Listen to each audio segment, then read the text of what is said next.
Welcome back to Half the Battle. I'm your host, as always, Daniel Levi, your guest co-host, Adam Newsome, UK's finest.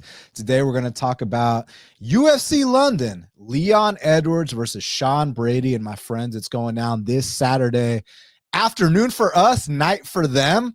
You got the former champion, Leon Rocky Edwards, looking to get back on track against the emerging Sean Brady. This is a true top 5 showdown in the welterweight division. Adam Newsome, welcome back to Half the Battle. Yeah, it's been a while. Thanks, Dan. Yeah, it was UFC 300 we were just talking about, wasn't it, the last time we spoke fights? And yeah, I always like speaking fights with you. Yeah, it's always a good time. And also check your start times for the event, because it's definitely not nighttime in the UK. It's afternoon in the UK. I think it'll be like 3-4 o'clock. So for you guys, probably, very early afternoon. I think if you're in, PT, it'll probably be late morning. So yeah, early afternoon for us. Yeah, definitely look it up, because apparently our time already changed, but there hasn't yet, or the other way around. So yeah, like, me and Adam are recording this at 3 p.m. Eastern time, right? And the UK, London's like 5 hours ahead, but right now it's 7 it's like 7 Eastern. I mean, not 7 Eastern, 7 in London. So I'm like, damn, our time switched, but y'all's hasn't. But that does not matter. The fans do not give a shit about that. What they want to hear about is this. And let's get right down to business, because in this main event, we got the former champ, Leon Rocky Edwards. He's 22-4, taking on Sean Brady, who is 17-1. Currently, they got it. Sean Brady -155. The comeback on Leon Rocky Edwards is +135. Adam, I got to know, man, what's the UK vibe and sentiment around Rocky Edwards right now? Are people kind of low on him? Do they think he's got another chance at the belt? Were they even that big on him to begin with? I mean, I know he reps the UK, but he also kind of reps Jamaica a little bit. Whereas, my boy Bisping, even though he trained in the States, he always repped the UK.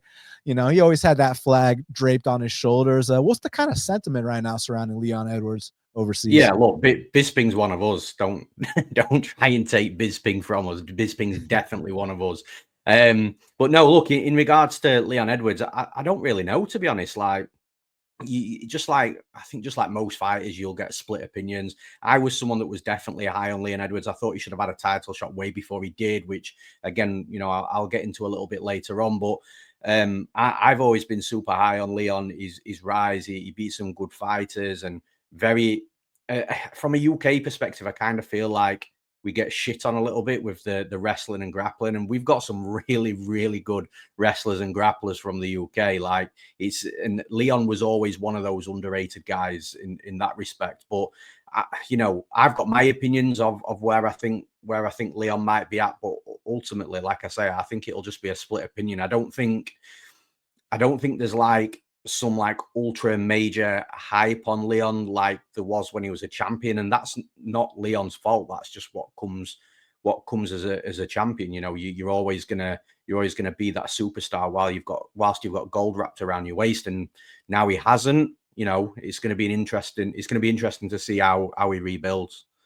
Yeah, no doubt about it. And one thing that I've always admired about Leon, and just like you mentioned, the UK used to have a rep for this Brit's gonna wrestle, like right, boys, like you know what I mean? It used to be this big joke.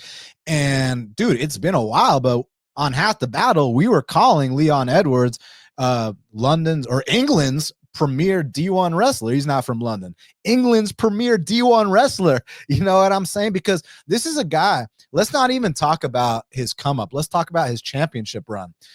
Second fight against Usman, but first title fight against Usman, because a lot of people don't know they actually fought early on in their UFC careers. Okay, first title fight against Usman. What happens in round 1?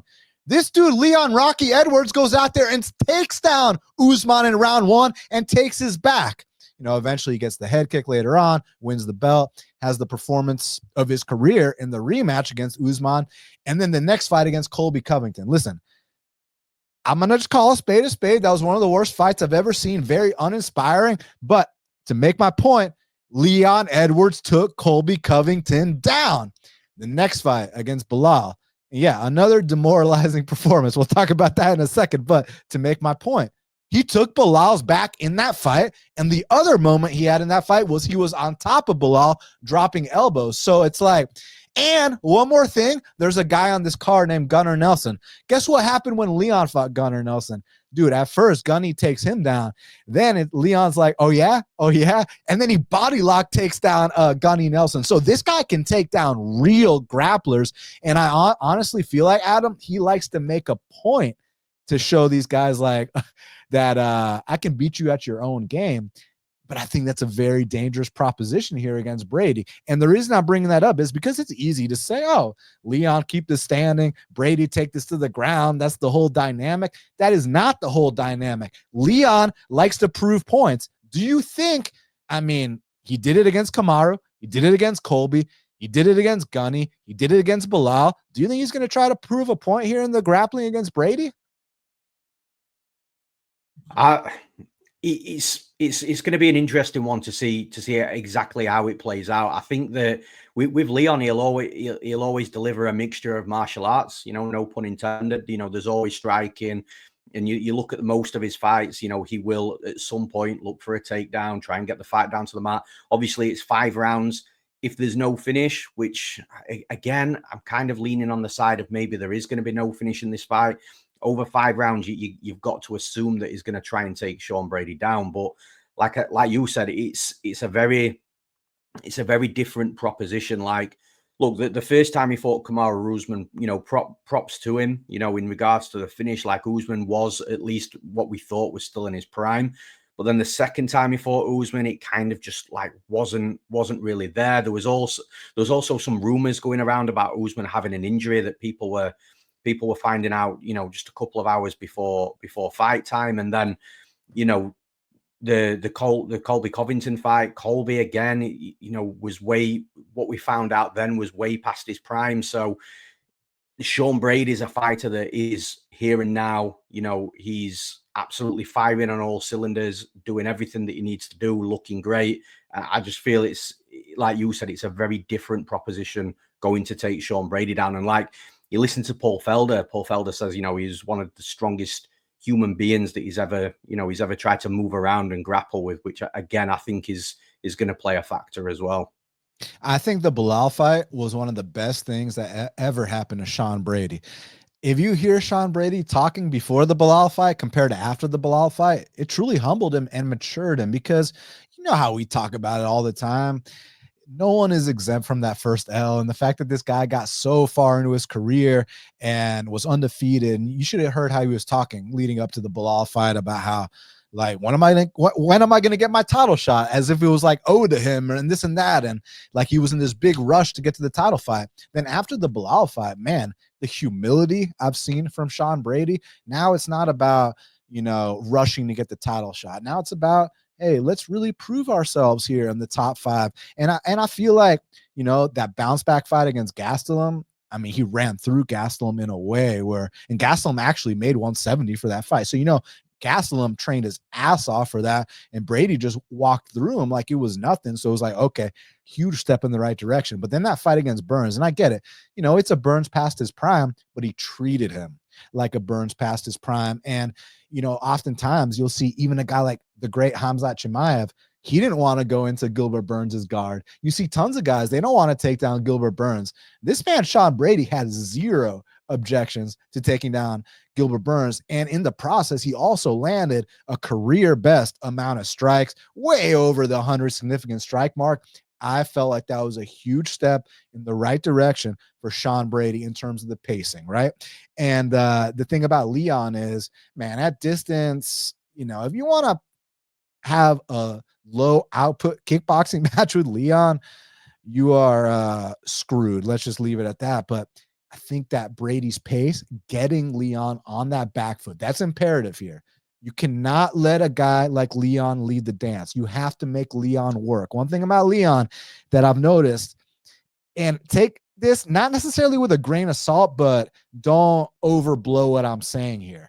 I don't think that Leon likes to work that hard in fights. I don't think that Leon likes to not necessarily give max effort, but I don't think he likes to fight at the highest pace, right? I don't know if he's huge for the weight class and he gasses or what the deal is, but he likes to fight at a very measured pace. Sean Brady's got to come out here and just make this a sprint to the finish the entire time, mixing those takedowns, show off that heavy top control. And Leon's very good. Leon will probably get back up a couple times, but he's got to stay on that grind. You know, certain elements from the Belal fight will be here. So certain elements won't be there, you know, but this a similar approach. And I think that this guy's going to have a lot of success on top of the former champion, Leon Edwards. I really do. Yeah, I talk about this quite a lot, and I know you say, you know, you've used this phrase as well, you know, from, you know, the times that I've watched this show. I feel like when we talk about catching an opponent at the right time, I kind of feel that's where Brady's at. I just feel that he's, you know, Brady's coming up, Leon's coming down, and I just feel that he's catching him at just the right time. Now, from a mentality perspective, I also have got a couple of questions there, because look, Leon Edwards, it was a running theme. Similar thing actually happened with Belal, but it was a running thing with Leon Edwards. Like, when is he going to get his title shot? You know, he's on a 9-fight win streak, which likely would have been 10 when the first time he fought Belal. You know, there was, again, you know, still the rest of the fight to play out, but he was looking like he was, you know, styling on Belal until the eye poke, and then it was a no contest. So, you know, 9 or 10 fight win streak over 5 years. That's what it took for Leon to get a title shot. And it was almost like the UFC didn't necessarily want to give it to him, but they had their hand forced because they've got this hyper prospect on the hand that's not lost in X amount of years. The last time he lost was the current champion. So that's what Leon Edwards had to go through to get himself that title shot. And now he's had the title and he's lost the belt. In his head, he must be thinking, well, if that's what it took me to get a title shot the first time, what is it going to take me now? Because the division's moving fast. You know, the guys that were at the top when Leon was rising aren't at the top anymore, or as close to the top. So in Leon's mind, I'd love to just get into that mindset of, you know, is it bulletproof enough to be like, I'm going to get that title shot back? Or is there something in there where he, like I say, he is thinking, well, it took me 5 years and a 9-10 fight win streak, which isn't going to happen again, to get that title shot. So there's that mentality perspective. And then on the flip side here, again, of catching at the right time from a stylistic perspective, you made a really good point there. Look, Sean Brady's joined that 100+ significant strikes club now, which I think is a really important thing for fighters at the top of the level. And it's one of the things I always look for. If you're a fighter that can output 100+ significant strikes, then you're a fighter that, in my opinion, fights at a pace that's good enough to be a world champion. Now, the thing is with Leon did output 100+ strikes. I think it was the second Kamaru Usman fight, or it might have been the first. It was one of the two. But aside from that, he's always a fighter that has been outputting, you know, 50, 55, 60, 70 strikes in a fight. Some of these are 5-round fights as well. So I kind of think, even though Leon, for me, is absolutely the better technical striker in this fight, I just think that, look, judges don't score a good jab or a good cross or a good combination. They score efficiency. So even if, you know, if someone's landed 100 donkey punches to your 20 perfect jab crosses, well, the donkey punch fighters winning the fight. You know, judges don't score technique, and the best part, they don't score fuck all anyway. But look, in regards to efficiency and volume, I think Brady's going to out volume Leon Edwards, and I don't think Leon. I'd be surprised if Leon hurts him, and you know, I don't think it's going to be one of those fights where Brady out volumes in and around, but then gets dropped and then the round gets stolen or anything like that. But this is where Brady isn't predominantly best. Brady's predominantly best with his wrestling and grappling. Now, I just want to touch on that a second, because look, I said right at the start, I beat the drum that Leon is a seriously good wrestler and grappler, and especially at a time where the people were shitting on the UK fighters for wrestling and grappling. But in Leon Edwards' last 4 fights, he's been taken down 20 times. 20 times he's been taken down. Brady, on the other hand, in his last 4 fights, has hit 17 takedowns. So we're getting to a point now where I think that, look, I'm not saying that Leon's got bad wrestling and grappling, because he hasn't, but, you know, numbers don't lie. He's been taken down 20 times in 4 fights, and Brady's looking at the minute career best in regards to his takedowns. And then, like I say, when he's on top, he's so heavy. But not only is he so heavy, his from that Renzo Gracie Philly crew, with, you know, he's got a black belt under Daniel Gracie, other guys like that, Andrey Petrosky, Pat Sabatini. You've got all those killers in that gym. Like, he's a legitimate BJJ black belt, one that hasn't got his black belt from a cereal box. So again, like, I'm putting everything together here, and I'm thinking, well, stylistically, he might out-volume Leon. But then the wrestling and grappling, the numbers tell me that Sean Brady is likely going to take Leon down in a number of times. When he's on top, he's super dangerous. This is a guy that can one-arm guillotine you on top. And then from a mentality perspective, I'm not saying Leon is shot meant. I've got no idea, but it's just a question mark and a question that I can't answer. Whereas you've got Brady rising to the top, and I'm just putting 2 and 2 together and getting 4. I think it's a good fight for Sean Brady. Yeah, and one last thing before we get out of here, before we move on to the next fight, is that people are going to be like, oh, it's recency bias, right? Leon's coming off a bad performance, Brady's coming off a career best performance. Guys, sure, you can say that, but Leon was also coming off a terrible performance before the Belal fight. That Colby fight, like, I don't know if that was a decline or just a sign that Leon's too comfortable now, you know, because like I said, the head kick against Kamaru followed by the title defense against Kamaru, it doesn't get any better than that. You beat, like, Dana was saying stuff like Kamaru's the best welterweight of all time, which I disagree. I think George St. Pierre is the greatest welterweight of all time. We can have that debate a different time, but those 2 wins, it's like, yo, I'm the fucking king of the planet. Like, no one can tell me anything, right?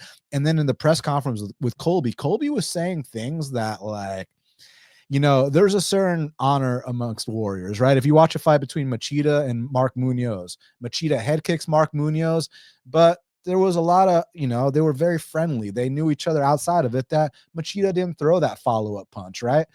You know, he checked on his buddy when he dropped him. Whereas, like, you'd think after the stuff that Colby was saying, like, when you bring in family to the mix, that's when, okay, I will throw that follow-up punch. I will, you know, try to kill you until the ref pulls me off. And I just didn't see that sense of urgency from Leon. And this was a compromised Colby. And then you saw Colby's subsequent fight against Buckley just get smoked, you know? So, and Leon's subsequent fight against Belal also gets smoked. I think Leon got comfortable, and I think there's a chance of a decline. But besides all that, I just think Brady's a really tough stylistic matchup for him. And for that reason, I'm also picking him in this fight. Now, co-main event of the evening in the light heavyweight division, we got the former champ, Jan Blachowicz. He's 29, 10-1, taking on Carlos Ulberg, who's 11-1. Currently, they got it Ulberg minus 300. The comeback on Jan Blachowicz is plus 250. Listen, Jan's the man. A lot of people have some revisionist history about him, but I've been around since Jan's early days, so I actually know what the consensus was of him back in the day. And Jan Blachowicz started his UFC career 1-4. People thought this guy was a bum. I mean, he was losing to the Patrick Cummins of the world. He was having 50-50 fights with Igor Pokrayets. You remember that guy? And a lot of people were like, yeah, you know, maybe it just ain't going to pan out for Jan, because Jan had a lot of hype from his regional scene. Like, he was murking dudes. He was doing the whole thing. And he came to the UFC. It was just kind of unimpressive. And man, after that initial run, then he went on the total opposite and went on a title run and just, you know, showed off that legendary Polish power. Got some brutal knockouts along the way. The Luke Rockhold knockout, the Dominic Reyes knockout, et cetera, choked out Krylov, which one doesn't simply do in this form of Krylov's career, you know? So I was very impressed with what he was doing, man. Obviously, you know how hard this man kicks, not just nowadays. What about his UFC debut against Ilir Latifi? I mean, you heard the crack of that shot to the liver, and man, like, it seemed like Latifi had some time to recover and he just couldn't, you know? So this guy's always been a hard kicker, whether it was to the body against Latifi, whether it was to the legs most recently against Ankalaev, man. I mean, this guy's kicks. Joe Rogan mentioned the shin on shin. And I feel like the fans are like, you keep mentioning that. Like, stop saying that. No, we're not going to stop saying that. That, like, when you see other guys go shin to shin, their fucking legs break. When this guy goes shin to shin, he has his opponent wobbling all over the place. And we're talking about the current UFC light heavyweight champion, Magomed Ankalaev. So, yeah. But, guys, I have to say, my boy Jan Blachowicz is 42 years old. Now, granted, with the upper weight classes, light heavyweight, yeah, you can have success, you know, deep into, you know, deep into your 30s, maybe early 40s. You know, you saw Glover win a belt in his 40s and whatnot. But I am definitely 100% seeing a decline from Blachowicz since the Glover Teixeira fight. Okay, that's when he lost his belt. Very underwhelming effort. We saw a quick tap there. Then the following fight. So I've been, you know, we're going to talk about Kevin Holland here in a little bit, the Fade Kevin Holland World Tour. But I've been on a Fade Jan Blachowicz World Tour. It's just, I don't want to be as, you know, boisterous about it because because Jan's such an honorable guy. Like when Bryce Mitchell made his comments, did you see Jan come out with a history lesson? Like, I respect the hell out of Jan Blachowicz even before that, just the way he carries himself, the way he fights. Like, there's so much to love about him. But I'm 100%, you know, you take aside what you think about him as a guy and as a person, as a competitor. He's an amazing guy. I 100% think he's on a decline since the Glover fight. The next fight against Alexander Rakic, I mean, like when Rakic took him down, it was like the old school Blachowicz from like the Pat Cummins fight where it's like life alert, like help, I've fallen and can't get back up. And then Rakic, you know, people were saying that the leg kicks from Blachowicz were the reason that Rakic's leg gave out. Guys, it wasn't the leg that was taking all the damage. It was the other leg that gave out from Rakic. So when you have like injuries like that mid-fight, again, I don't want to discredit what Blachowicz did, but like how much stock do you put into, you know, a dude blowing his knee out? Then the very next fight against Ankalaev, I go out there and max bet Ankalaev, and credit to Blachowicz for giving me the sweat of my life. But in those later rounds, he gassed so badly that it was like, man, this stuff is only going to get worse. It's not going to get better as you continue to age. And we saw that the very next fight against Poatan. I mean, Jan had 5 minutes of cardio in the tank. Now you can say elevation this, elevation that, but man, honestly, dude, I regret not rewatching that fight before the Ankalaev and Poatan fight, because I would have gone big on Ankalaev. I still picked Ankalaev, but I wasn't sure. I showed Poatan way too much respect. But bro, the way that Poatan and Jan looked after 5 minutes in that fight, very, very sketchy. And now we're coming off a 2-year layoff. Now we're coming off a double shoulder surgery. Like, you know, knees and shoulders and Achilles, these are the kind of injuries that people don't often come back the same from. And now you're 42 years old. And on the other side with this kid, Ulberg, you know, people are being like, oh, Ulberg's old, he's 34. Like, what? Like, guys, these guys in the light heavyweight division don't start winning belts until they reach that age. Like, look at these last two guys I've talked about. Poatan, he didn't win that belt until he was 36 or so. Jan Blachowicz, Glover Teixeira won that belt in his 40s. So 34, yeah, maybe at lightweight, at bantamweight, at featherweight, at flyweight, maybe it's old there. That is not old at light heavyweight. And the other thing people are talking about is, oh, the level of competition. Yeah, but look how he's treated that level of competition. This guy's put together the 7-fight win streak. You earned this opportunity to step up in competition. Now it's about, guys, if you're still capping fights like this, oh, who has he beat? Who has he beat? Like, you're just looking at it wrong. To me, it's he crushed the grapes. Now he drinks the wine. He earned this opportunity. We're not talking about some 5-0 kid coming off Contender Series getting a call to fight Jan Blachowicz. We're talking about a guy who's done what he needs to do to get into the top 10, beat Volkan Oezdemir. And I don't know how people are saying that fight was like 50-50. No, it was not. That was a clinic by Ulberg. Yeah, did Volkan have some moments? Of course. Volkan is a former title challenger. Volkan is a perennial top 10 guy. Of course he had moments, but that fight was largely dominated by Ulberg. And I love the speed of Ulberg. I love that left hook. You know, I'll go ahead and say, besides Poatan, Ulberg has the best left hook in the light heavyweight division. Period, point blank. Period, point blank. And this guy can fire that left hook from any range, whether he's slipping back, which is crazy, like in that Negumariano fight, or you run at him. Like, remember when Jan Blachowicz ran straight at Thiago Marreta and got caught with the exact same shot? That I have a feeling that Ulberg's going to land in this fight. And it's like another big talking point here. when you look at the pace that these two like to fight at, especially now, like Jan Blachowicz is gassing at half the pace that Ulberg fights at. Go look at their head strike numbers. Ulberg doubles up what Jan Blachowicz does. So, of course, Jan Blachowicz does have a chance because power is the last thing to go. And there are little moments where Ulberg might lift that chin a little bit, might get caught with some stuff where I'm like, you know, a heavier hitter or, you know, maybe a little bit lower on the chin, hit that sweet spot. You could go out, but the minutes I'm convinced are going to be won by Ulberg here.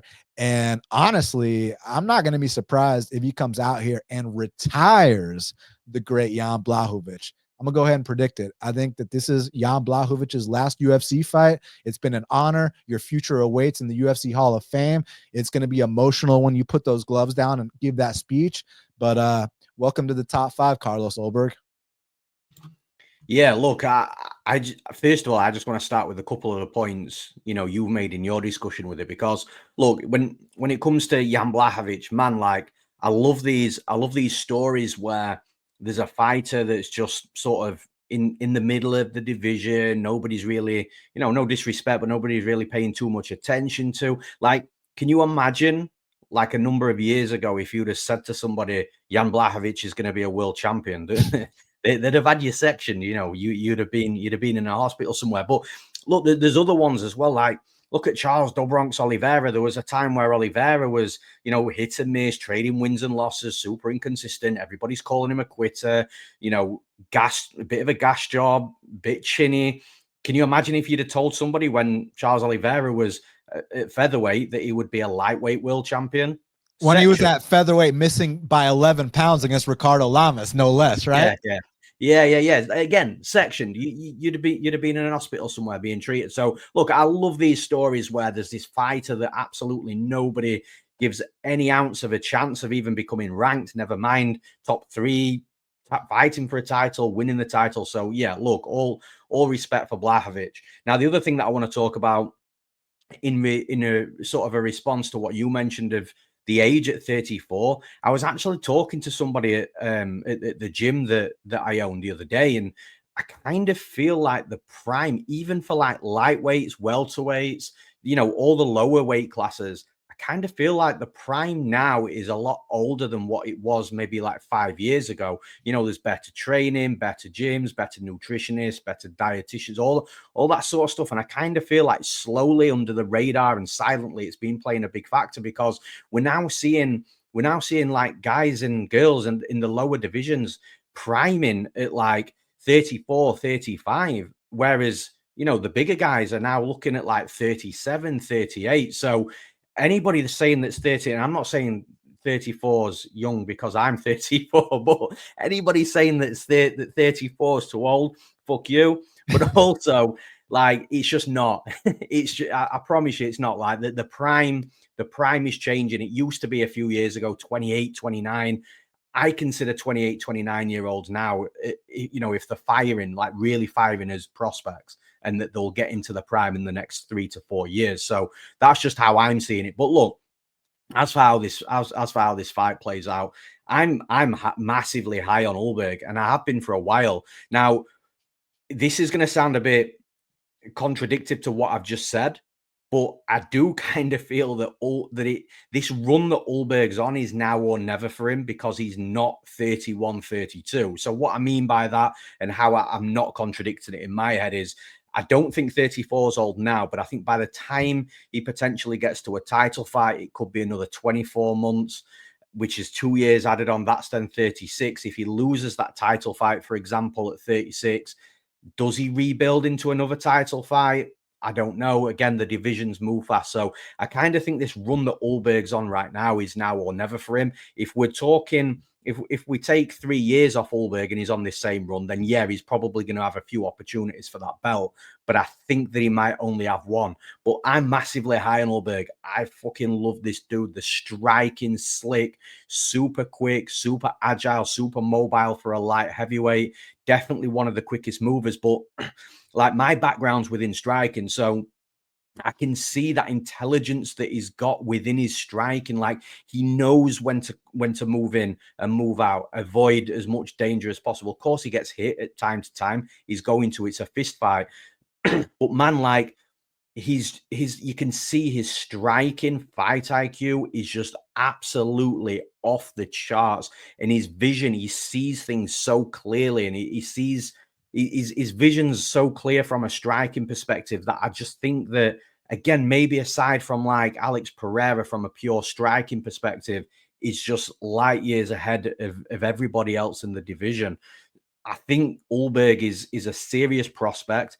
It comes with power as well. The serious contender, serious contender. Sorry, yeah, serious contender, not prospect. Yeah, like he's for me, like I say, from a striking perspective, he's going to be a nightmare to deal with. I would love to see him and Alex Pereira, just because, you know, there's going to be, at least you would imagine there to be no takedowns in that fight, and you will see elite striker versus elite striker, and that's the category that I'm putting Ulberg in, and I just don't think that people give him that credit. Now, moving on to Blachowicz, like, for me, Blachowicz is still got this like gatekeeper aura, and that's not a disrespectful comment, in my opinion. Look, if you're an athlete and a fighter in the UFC that's stopping potential prospects from getting to the top of the division at the highest level of the sport, how is that a disrespectful comment? But like, he's got this gatekeeper status now, and he is one of these fighters. I agree,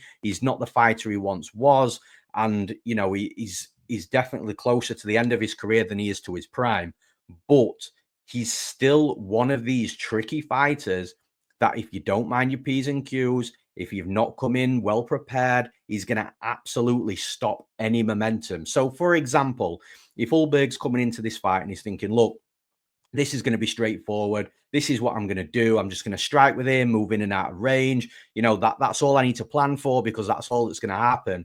And then Blachowicz starts closing the distance, getting a hold of him, pushing his back to the cage. Suddenly, you know, there's 4 minutes on the clock, and now there's 2.5 minutes on the clock, and you haven't really moved. And you're thinking, man, has Blachowicz just stole that round with, you know, just stalling?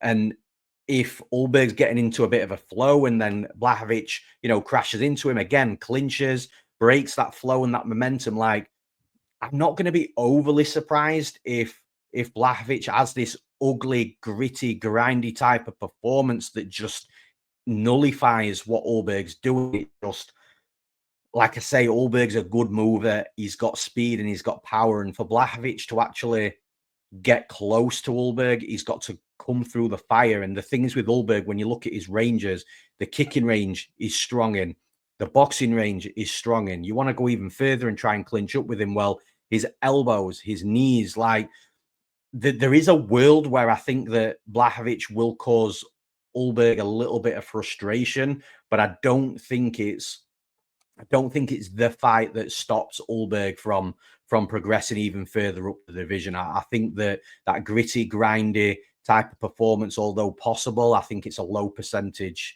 I think it's a low percentage probability in regards to, you know, the outcome of the fight. And like I say, I revert back to Ulberg. I'm super high on this guy. I think on the feet, I think he's going to smoke Blachowicz. Blachowicz, for me, has got to try and, like I say, clinch up with him, make it ugly, try and take him down. I just think Ulberg's just going to be too good for him. And like I say, for Blachowicz to have success, he's got to be able to get past the kicking range, the boxing range, and then into the clinch with the knees and the elbows to then be successful. I think it's a lot to ask. I like Ulberg. I like him a lot. I think he'll get a title fight, absolutely, at some point in his UFC career. Love to see Poatan and Ulberg, but for right now, I think, yeah, I'm picking Ulberg to win the fight. Yeah, one last thing before we move on. So the takedown defense of Ulberg, I mean, late in that Volkan fight, bro, this dude's got an athletic sprawl. I was very impressed. And then the Dawoon Jung fight, the offensive grappling. So if you're sleeping on his grappling, I think you might be in for a rude awakening. And one last thing, I'm starting a new angle. If you were born before 1990 and you're fighting someone born after 1990, you better give me a damn good reason to back you at the betting window. My boy Blachowicz was born in 83. I think he might be the one of the top 2 oldest fighters on the roster right now. So I'm going Ulberg as well. Now, featured bout in the welterweight division, we got Kevin Holland. He's 26-13, taking on Gunnar Nelson, who's 19-5-1. Currently, they got it Gunnar Nelson -115. The comeback on Kevin Holland is -105. So the fans are curious, what am I doing here? Because I've been on a fade Kevin Holland world tour. In Kevin Holland's last 7 fights, I've bet against him in 6 of them, and I've gone 4-2.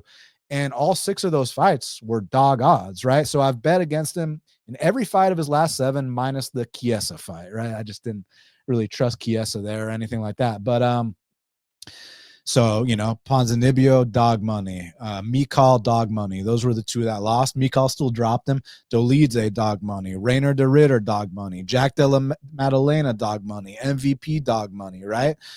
So already seeing minus money next to Gunny's name, I get it. Kevin's proven that there should be an adjustment in the line, but I haven't played it yet. But you give me that those dog odds, and it's a no-brainer for me. Let's talk about it. So, firstly, let's start off by giving Kevin Holland credit, because Rainer de Ritter and Roman Dolidze, these are absolute mammoths of men. Okay. Rainer de Ritter is like 6'4" with an 80-inch reach, and Roman's like 6'3", 6'4" as well. Like, these are guys that Rainer de Ritter's fought at heavyweight before. Roman Dolidze's fought at 205 in the UFC before. Like, the size difference, it just wasn't fair. So it was literally like one takedown and the fight was over shortly after type situation. So yeah, and we capitalized on those at dog odds. In hindsight, those were mismatches. The size difference was too much. So the whole thing is, well, Kevin's dropping back to 70s now, so he must be motivated and this and that. I think it's fake news. Reason being is this. I mean, he was weighing in at like 183 for his middleweight fight. So this dude don't got to cut shit to make 170. So I don't think that it's only been like a month or 2 since the de Ritter fight. I don't think that all of a sudden this guy's had some big mind shift, some mindset shift or anything like that. I think that's all bullshit. I just think that, this is a chance to go out there and beat kind of an older guy, right? A guy who's not near the rankings, a guy who in the past you probably would have beat when you were on your 2020 run, when you seemed like you were motivated. But I haven't seen that fire in Kevin Holland in a very long time. And I have no reason to believe that fire is going to be here this weekend. And the thing about Gunny, yeah, listen, Gunny's super low output on the feet these days. I mean, back in the day, this guy hurt 2 men off on the feet. Back in the day, Rock Juban on the feet. Back in the day, dropped Brandon Thatch. So back in the day, he used to really let his hands go. Nowadays, he's older, he's wiser. He doesn't really let his hands go. He doesn't get into any unnecessary exchanges. He's just got one goal in mind. And if you hear his interviews, he's like, everybody knows exactly what I want to do here. And that just like makes me really happy to know that we're not coming out here to test our stand-up against Kevin Holland and give him any chance whatsoever to win the fight. Like, this guy Gunny, as soon as the bell rings, I believe he's going to close that distance, go out there, take down Kevin Holland, and do what high-level grapplers do to Kevin Holland and choke him out. So, yeah, the only thing is I'd like to get dog odds just because I'm still a gambler at the end of the day, and the price is very important to me. And if I'm getting dog odds on real contenders like Dolidze, like Della Maddalena, like Rainer de Ritter, even MVP, like I at least would like odds on this kind of older guy coming off a layoff. Now, granted, I've heard people say the layoff is due to injuries. Fake news, total bullshit.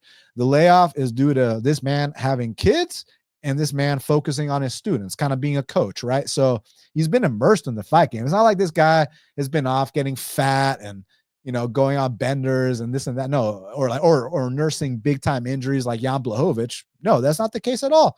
He's just, he's a good guy. He's giving back to his community, but he knows exactly what the game plan is here. Now, obviously, if he can't get those takedowns going, or if Kevin can scramble, because Kevin is also a black belt in jiu-jitsu, not a Gunny level black belt, but still a black belt in jiu-jitsu. He can still scramble. He's still a scrappy guy. Like, Kevin's not a pushover. It's just Kevin doesn't give a shit anymore.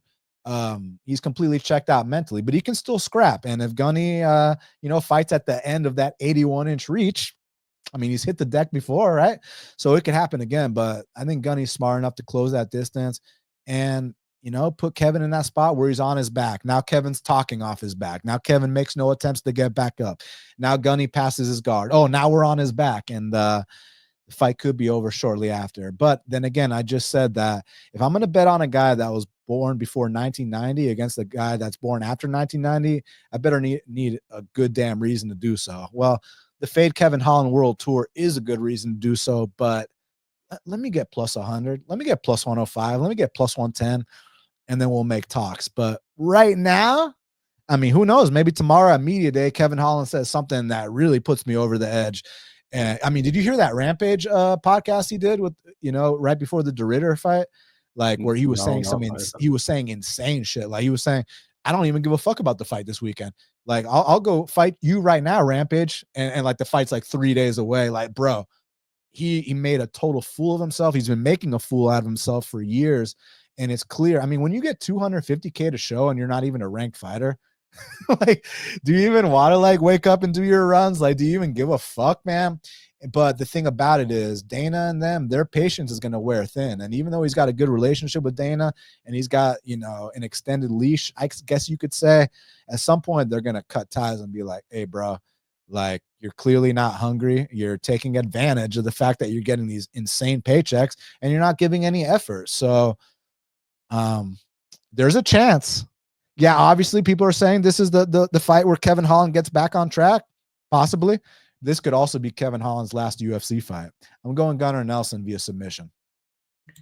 Yeah, so look, for me, this is a very head and gut type of fight, which I will explain. It was one of this fight specifically was one of the reasons why I asked you, Dan, not to listen to my podcast. Mine drops on a Monday. I wanted sort of like, fresh thoughts coming in from either side.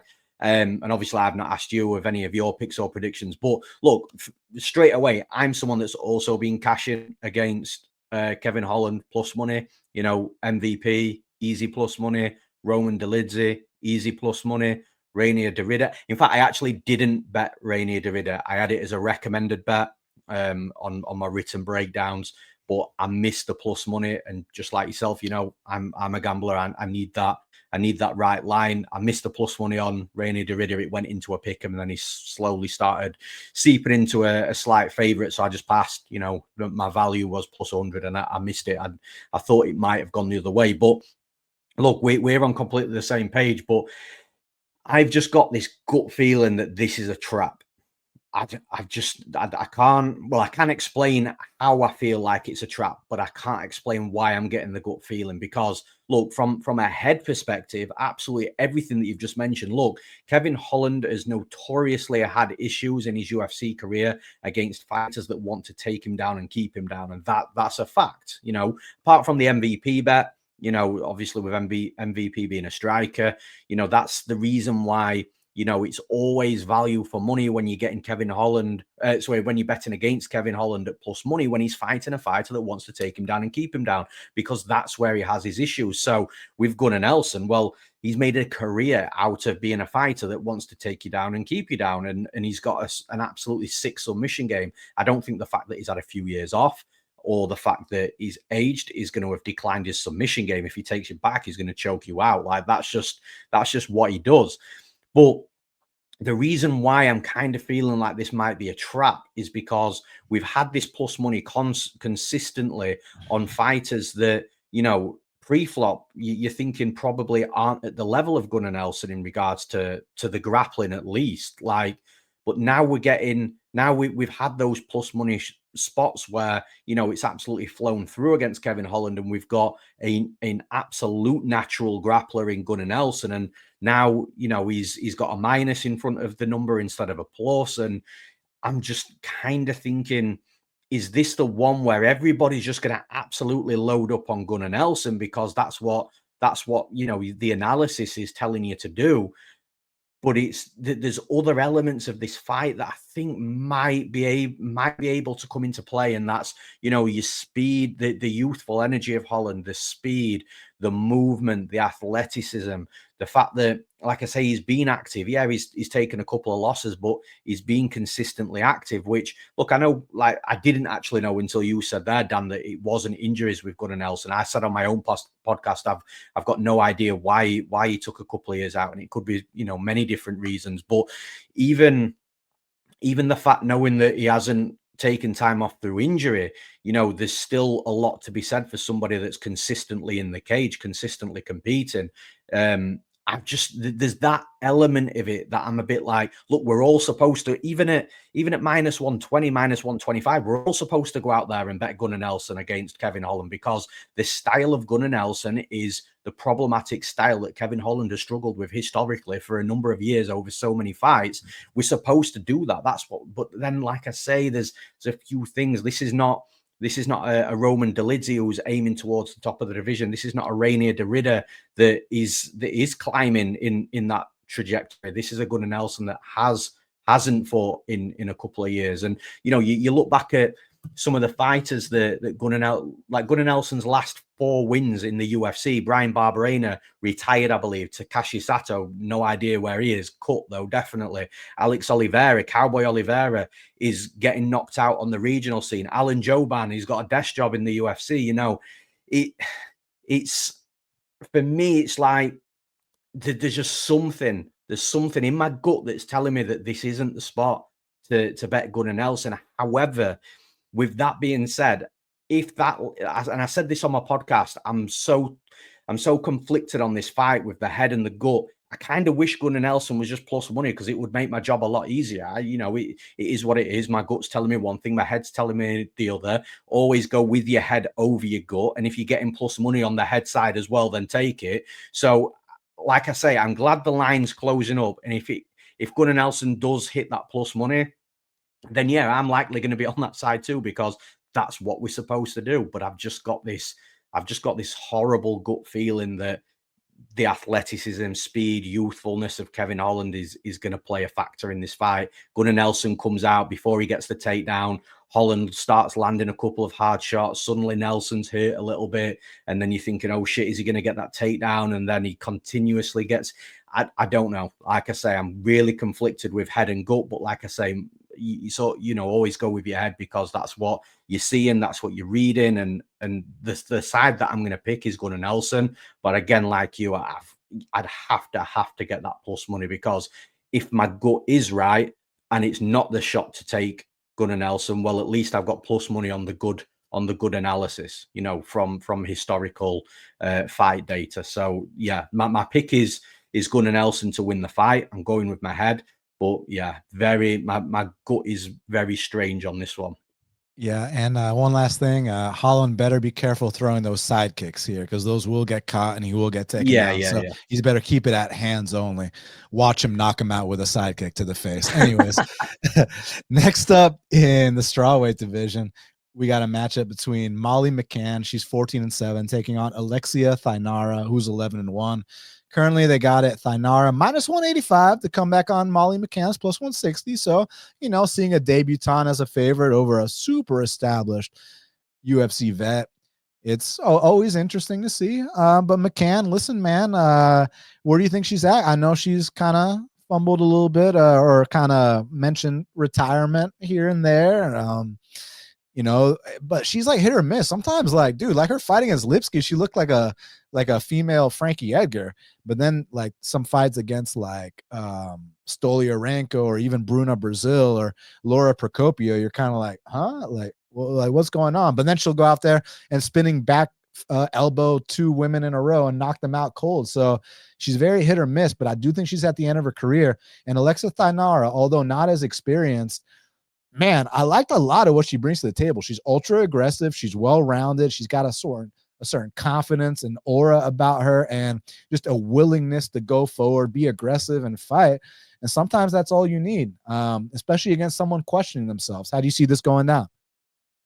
So, I mean, look, first of all, Molly McCann's from Liverpool. And for those that are listening that aren't from England, Liverpool's like the fighting city, the fighting area of the country. Like, they just breed like seriously good fighters over in Liverpool. And, you know, I can remember when I used to coach a juniors team at my gym, at HD Performance Center. Like, I took them to compete at a juniors event, and the amount of like Scousers, Liverpudlian kids at like 7, 8 years old. Dan, I was warming our guys up in the room, and I'm looking at these like 7, 8 year old kids warming up and grappling, and man, they're fucking sick at that age. So look, from a Liverpool perspective, like, whether you think that she might be at the end of her career, maybe you think that she isn't, like, she's going to come to scrap. And I think that she's still got a fight in her. I definitely think, and especially in front of that crowd, she's a fighter that definitely feeds off that home crowd energy. I can remember being at one of the previous London cards. It was one of them where she won with the spin back fist, spin back elbow. Like, the crowd just went insane for her, and she definitely feeds off that. Now, in regards to this specific matchup, I kind of feel like obviously there's been a switch up. Like, Thainara's coming on short notice. I believe it's supposed to have been Estela Nunes that McCann should have fought, and I kind of feel like McCann has got the harder fight now. Like, the easier fight was the original opponent, in my opinion. And when I first saw the betting lines, it was before I actually taped the fight. And when I saw Thainara as a favorite, I thought, okay, well, this is interesting, because she's a UFC debutant against Molly McCann, who's fighting at home. And McCann, like you said, she can have some good performances, she can have some bad performances. I've got an opinion on where and when she typically performs quite well. But when I saw Thainara as the favorite, I was a bit like, okay, well, there must be something good with Thainara then. And looking at footage of Thainara, like you've just said, I like a lot of what I see of her. She's aggressive. And I looked at the tape before I looked at like the stats and how she performs overall in regards to her record. And I was surprised that she had as many submission wins as she did, because of how good of a striker that she looked in that Contender Series fight. And she's one of these fighters that I think is going to be a good striker that's got takedowns, that can mix those takedowns in, and then has got good topside grappling with a submission threat as well. So I think she's a fighter that's got the full package here. Now, in regards to where I think Molly McCann normally thrives in her fights, is I think that McCann is best when she can be the one that's bullying her opponent. She's the one that's aggressive. She's the one that's setting the pace and the distance management with the aggression. When she's the one that can consistently move forwards, man, she's an absolute animal. Like, she'll put volume together, she'll swing at you, she'll put power into everything that she throws. And the other thing as well is, I think that McCann has been good to an extent in regards to fight IQ. Like, when she's the better striker, she's kept the fight standing. And when she's kind of matched in the striking, she'll take her opponent to the mat. And again, it just shows a well-rounded game. But in this fight against Thainara, with how aggressive, and Thainara looks quite like a powerful, imposing woman inside the cage as well. And I kind of think that Molly's not going to be able to have that forward pressure as much as what she wants and needs to be able to thrive in a fight like this. I think it's going to be Thainara that's the one that's aggressive and coming forwards, and that's just going to put Molly McCann in not an impossible position, but in a position that she doesn't typically do as well in. And I think if Thainara is the one that's consistently coming forwards and looking to be aggressive and landing the hard low kicks and the strikes on McCann, and then as soon as McCann thinks, right, it's my turn to go, bang, takedown, you're on your back, I think it's going to be that type of fight. So I kind of was shocked when I initially saw the betting line, but after watching tape, I think that the betting line is justified. I think that McCann's still got fighting. I think it's still going to be an entertaining fight. I think she's going to feed off the energy of the crowd, but I think Thainara is just going to be the better fighter on the night. So yeah, my pick is Alexia Thainara. Yeah, look, McCann's come a long way. Her career has been a lot of fun to watch, and I got a lot of respect for her. With Thainara, obviously the concern is, the short notice debut, but she fights anything like she did on Contender Series with that kind of just confidence, aggression. Even when she took the opponent down, she'd let her back up because she didn't feel like, oh man, I got her where I want her. Now I got to keep her here. No, it was like, oh, come back up. I'll beat you up on the feet. Then I'll take you down, beat you up there. I'm gonna whoop your ass everywhere the fight goes. Like, she had that kind of confidence about her. She can build off that performance. 11-1, 28 years old. So we're not dealing with like a 21-year-old, right? So she might be ready to rise to the occasion. The odds indicate she is. I'm gonna say she is, and I'm also gonna say one more thing. I'm gonna predict the second retirement of this card. First, Jan Blachowicz. Well, actually, it'll first be this because the order of the card, but I'm predicting that Jan Blachowicz and Molly McCann retire Saturday in London. Hey guys, I just want to give a huge shout out to today's sponsor, Bet105. They're an emerging crypto-only sportsbook that has fast and easy payouts, do not limit winners, and some of the best odds in the book. Guys, March Madness is here, and Bet105 are offering minus 103 odds on their point spread. So no more minus 110.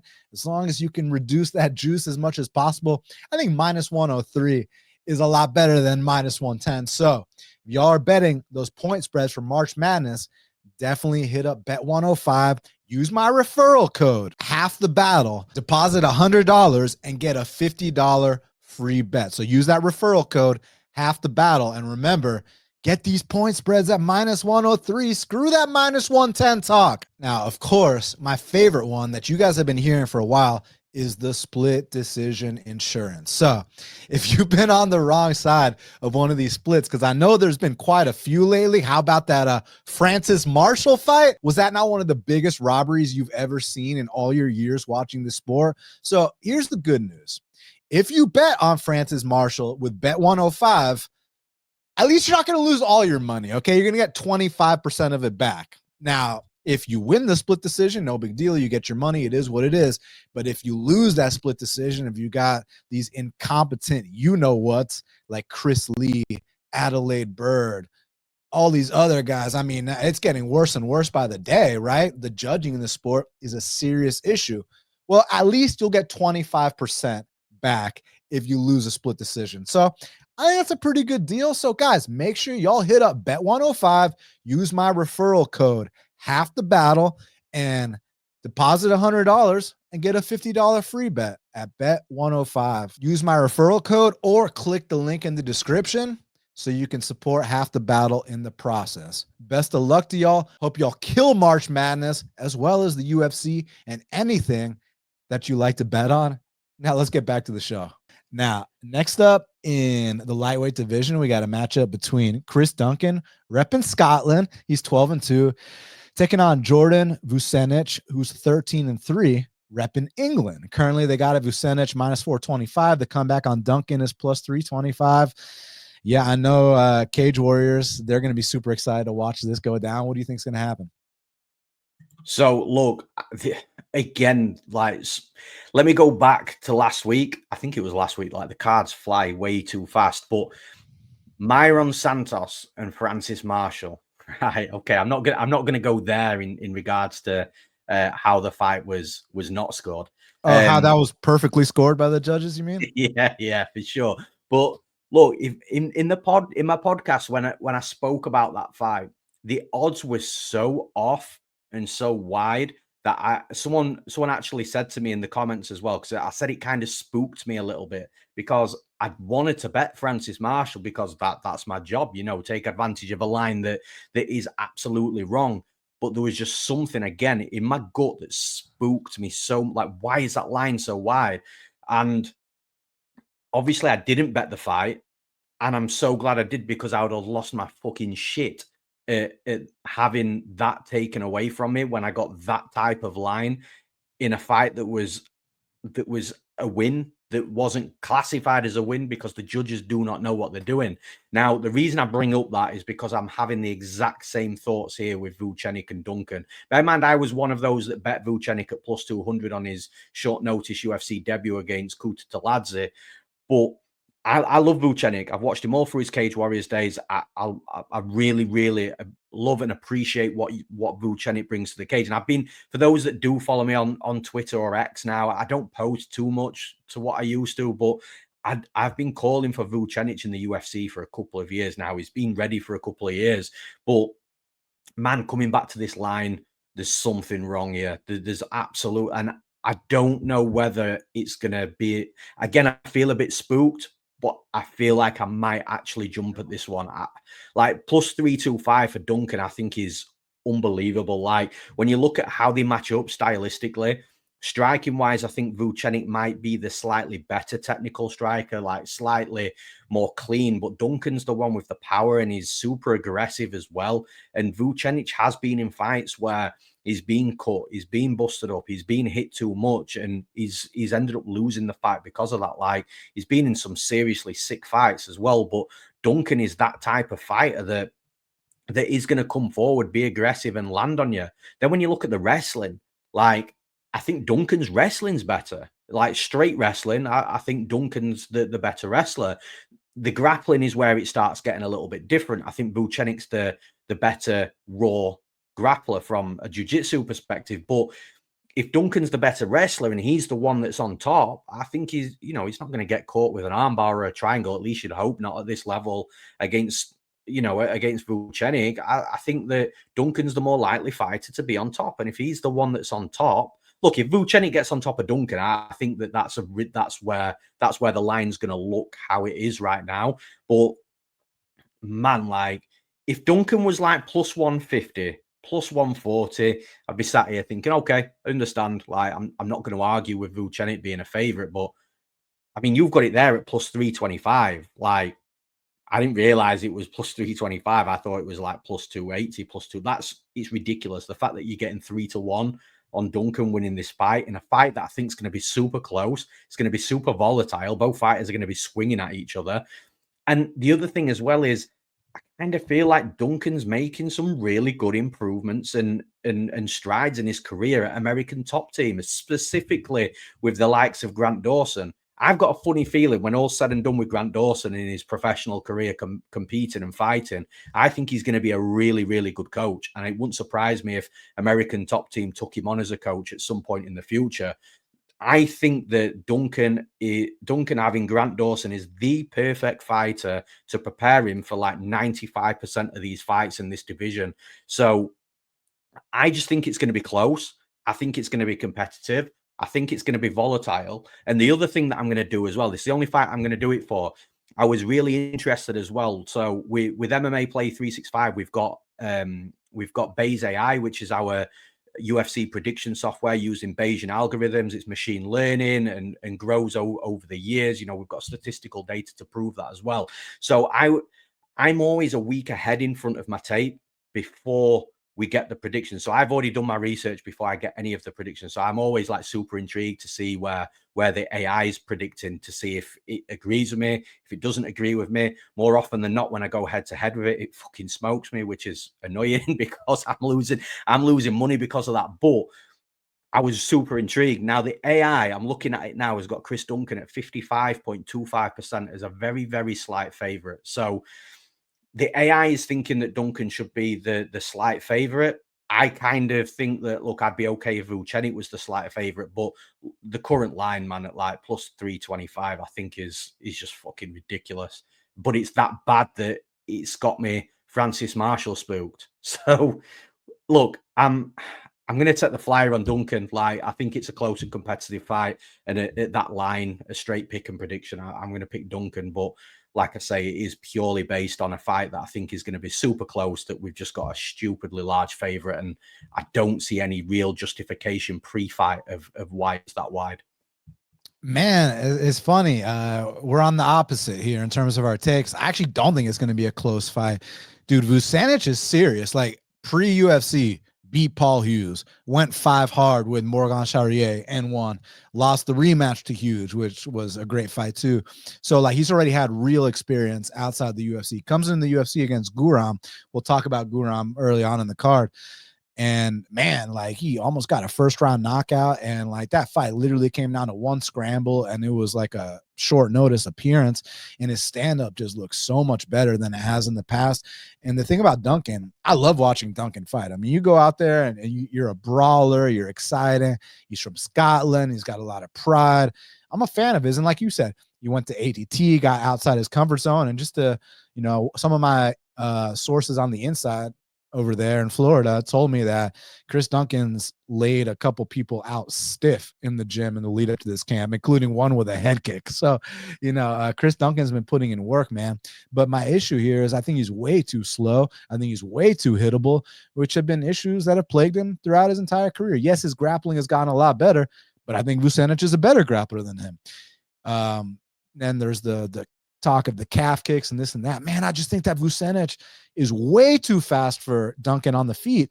And I don't really see Duncan having much for him on the mat either. Like you see that Manuel Torres fight. I get it. It was in Mexico's and elevation, this and that.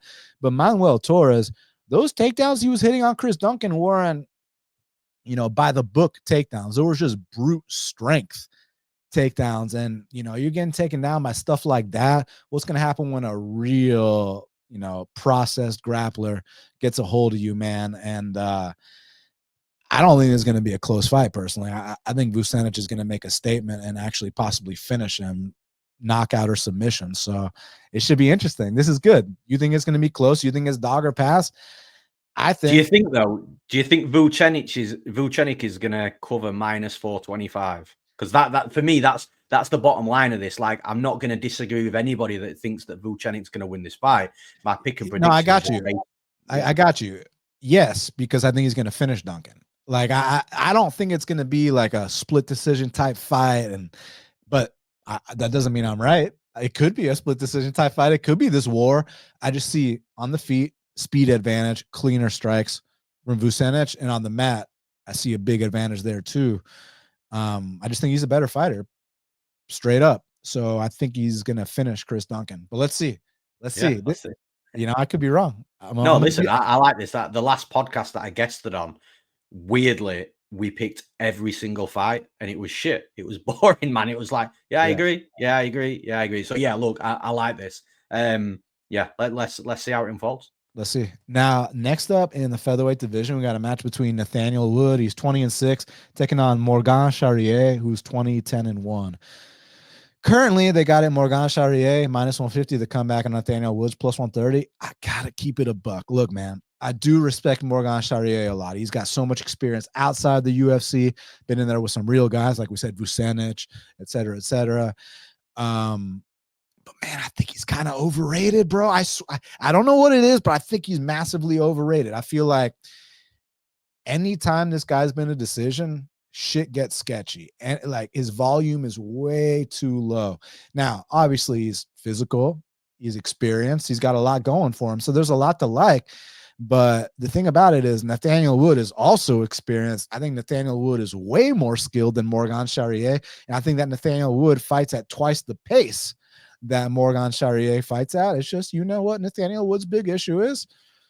Gets hurt in a lot of fights, right? To say it's his chin, I mean, he's only been like knocked out once in the UFC, right? By Dodson back in the day. Has he been knocked out? I know he's been dropped since then, but has he been knocked out since then? I don't think so. Like you say, he's been hurt in a couple, and he's definitely he's definitely not been knocked out. The Feely one was the last one where I think he was seriously hurt. And I laid -175 on Wood there. Like, I don't think there's a weakness in Wood's game, technically speaking, at all. Like, I think he's really damn good. His calf kick game, his hands, his takedown ability, his foot sweeps, his back takes. I like everything about Nathaniel Wood, except that sometimes he'll get carried away and will get clipped and rocked. And that's what we got to look out for here with Morgan Charrieire. But on the other side with Morgan, if we're talking about this fight going to decision, I mean, unless Nathaniel's been dropped multiple times all over the place, like Nathaniel will be like winning on volume and then he'll just like do a big chicken dance and give the round away. I don't know, man. I think Nathaniel Wood's going to win this decision, bro. Like, contingent on him not getting hurt too bad, but like, I am not buying this future top 15, top 10 talk from Morgan Charrieire. Don't get me wrong. I think he's going to stick around the UFC. I think he's going to highlight reel a bunch of lower level guys, and he's got a huge following in France. Like, he's an exciting guy. I'm a fan. But, when we're assessing how, like, the ceilings and this and that, yeah, dude, the volume's way too low for me. I think Nathaniel Wood's way better than this guy. Just please don't get rocked all over the place, and I think you win this decision. So I'm gonna go Nathaniel Wood for the upset. So we're going to disagree and we're going to agree, right? So the part that I'm going to disagree with is, look, I personally, my opinion, I don't think Morgan Charrieire is overrated at all. I think he's a legitimate fighter. I think that. Well, real quick, let me preface. Sorry to cut you off. No, you're good. And you can disagree on this as well. When I say overrated, I mean in terms of top 15 potential. I don't mean in terms of this guy's going to stick around, get a bunch of highlights, be a mainstay. He's a badass. I just don't see the top 10, top 15 potential. But you could disagree with that too. Top 10. Yeah, top 10's tough. I wouldn't really make an opinion on it, but I definitely look if in a couple of years' time, I mean, look at Jan Blachowicz and Charles Do Bronx Oliveira, like, look, in a couple of years' time, if we happen to be sitting in this position and Morgan Charrieire is in the top 15, I'm not going to be surprised. I genuinely think, look, he's a good striker. He's good technique. Again, good vision, good power, good speed. He can wrestle. He can grapple as well. I'm not just saying this because I bet on him, although it wasn't a good bet because it was a split decision. But I did think that he beat Chepe Mariscal as well. Again, close, not a robbery or anything like that. But look at Chepe Mariscal; he's a buzzsaw right now. And look, the bit that we're going to agree on is the Nathaniel Wood bit, because for me, the only reason why Charrieire is a favorite in this fight is because of that close fight with Chepe Mariscal. In my opinion, there should absolutely not be an underdog or a favorite in this fight. It should be, again, a dead even picker, -110, -115 either side. I think that, look, I've watched both of these guys come through Cage Warriors. They were just in different eras, so it's kind of cool that they're finally fighting each other now in the UFC with these sort of stakes on the line, fighting at the top of the sport. But I've watched them both come through Cage Warriors. They've both been Cage Warriors champions. I think they both have good striking. I think they've both got good wrestling, good grappling, got good speed. I think power-wise, that is an edge over onto Charrieire. But where Charrieire falls is, and you mentioned it, is the decisions. He's in 5-9 on decisions. And I didn't actually look into the actual decision thing until somebody commented on the YouTube video of my podcast this week. I'm going to reference him. He's called his YouTube handle Sideswipe MMA, and he actually commented and said that in the 14 fights that Morgan Charrieire has gone to a decision in, he's won one unanimous decision. The other four that he won have been split decisions, and then of course the 9 that he's lost. But actually, you look at those loss decisions as well, and a lot of them are splits and majorities. And this guy is just like I say, for as good as he is, he just struggles when the fights hit the scorecards. And then when you look at Nathaniel Wood, like you said, I don't think he's got any real holes in his game. He's definitely well trained and better trained at GB Top Team under Brad Pickett, Ashley Grimshaw, like. Also, the training partners that they've got down there at GB Top Team as well. I'm sure that Charriere's got good training partners and he's well trained himself. But I just think Nathaniel Wood's better trained, better prepared. I think that when he goes to a decision, he wins the decisions. Just the fight itself stylistically is very close in regards to where they're both good, because they're both extremely well-rounded. But again, the bottom line for me is there should not be a fighter with plus money. But if you are going to say to me, right, well, this fight cannot be a pick'em, it can't be -110, -115 on either side, which fighter should have the plus in front of the number? I think it should be Charrieire. I think, in that situation, if you're forcing my hand, Nathaniel Wood should be the favorite. I just think the line, I think the line's completely off again. I think it's wrong. And for a fight that, could be a close decision, historically, Charrieire fights the super close decisions in these types of fights. That there just shouldn't be a plus money underdog, in my opinion. And obviously, we would be in the plus money underdog. That's the side I'm going to lean. But like I say, if you ask me which fighter I would rather have that plus money in front of from a betting perspective, I'd say Wood as well, just because I think that's the side that is more likely to win this fight. So yeah, look, for me, I just think bad line in a close fight that could go either way. But the small edges and the small advantages, especially when it comes to the decision numbers, it's got to be Wood. So yeah, I'm picking Nathaniel Wood as well. Now, next up in the lightweight division, we got a matchup between Jai Herbert. He is 13-5-1, taking on Chris Padilla, who's 15-6. Currently, they got it Herbert -115, Padilla -105. I need you to talk to me about Padilla, bro, because when he first came into the UFC, I was wrong. I thought that this guy was older than he is, and I thought he was a bit of a journeyman. You know, you look at the record, and then I was wrong about the record. I don't know why I thought he was like 13-8.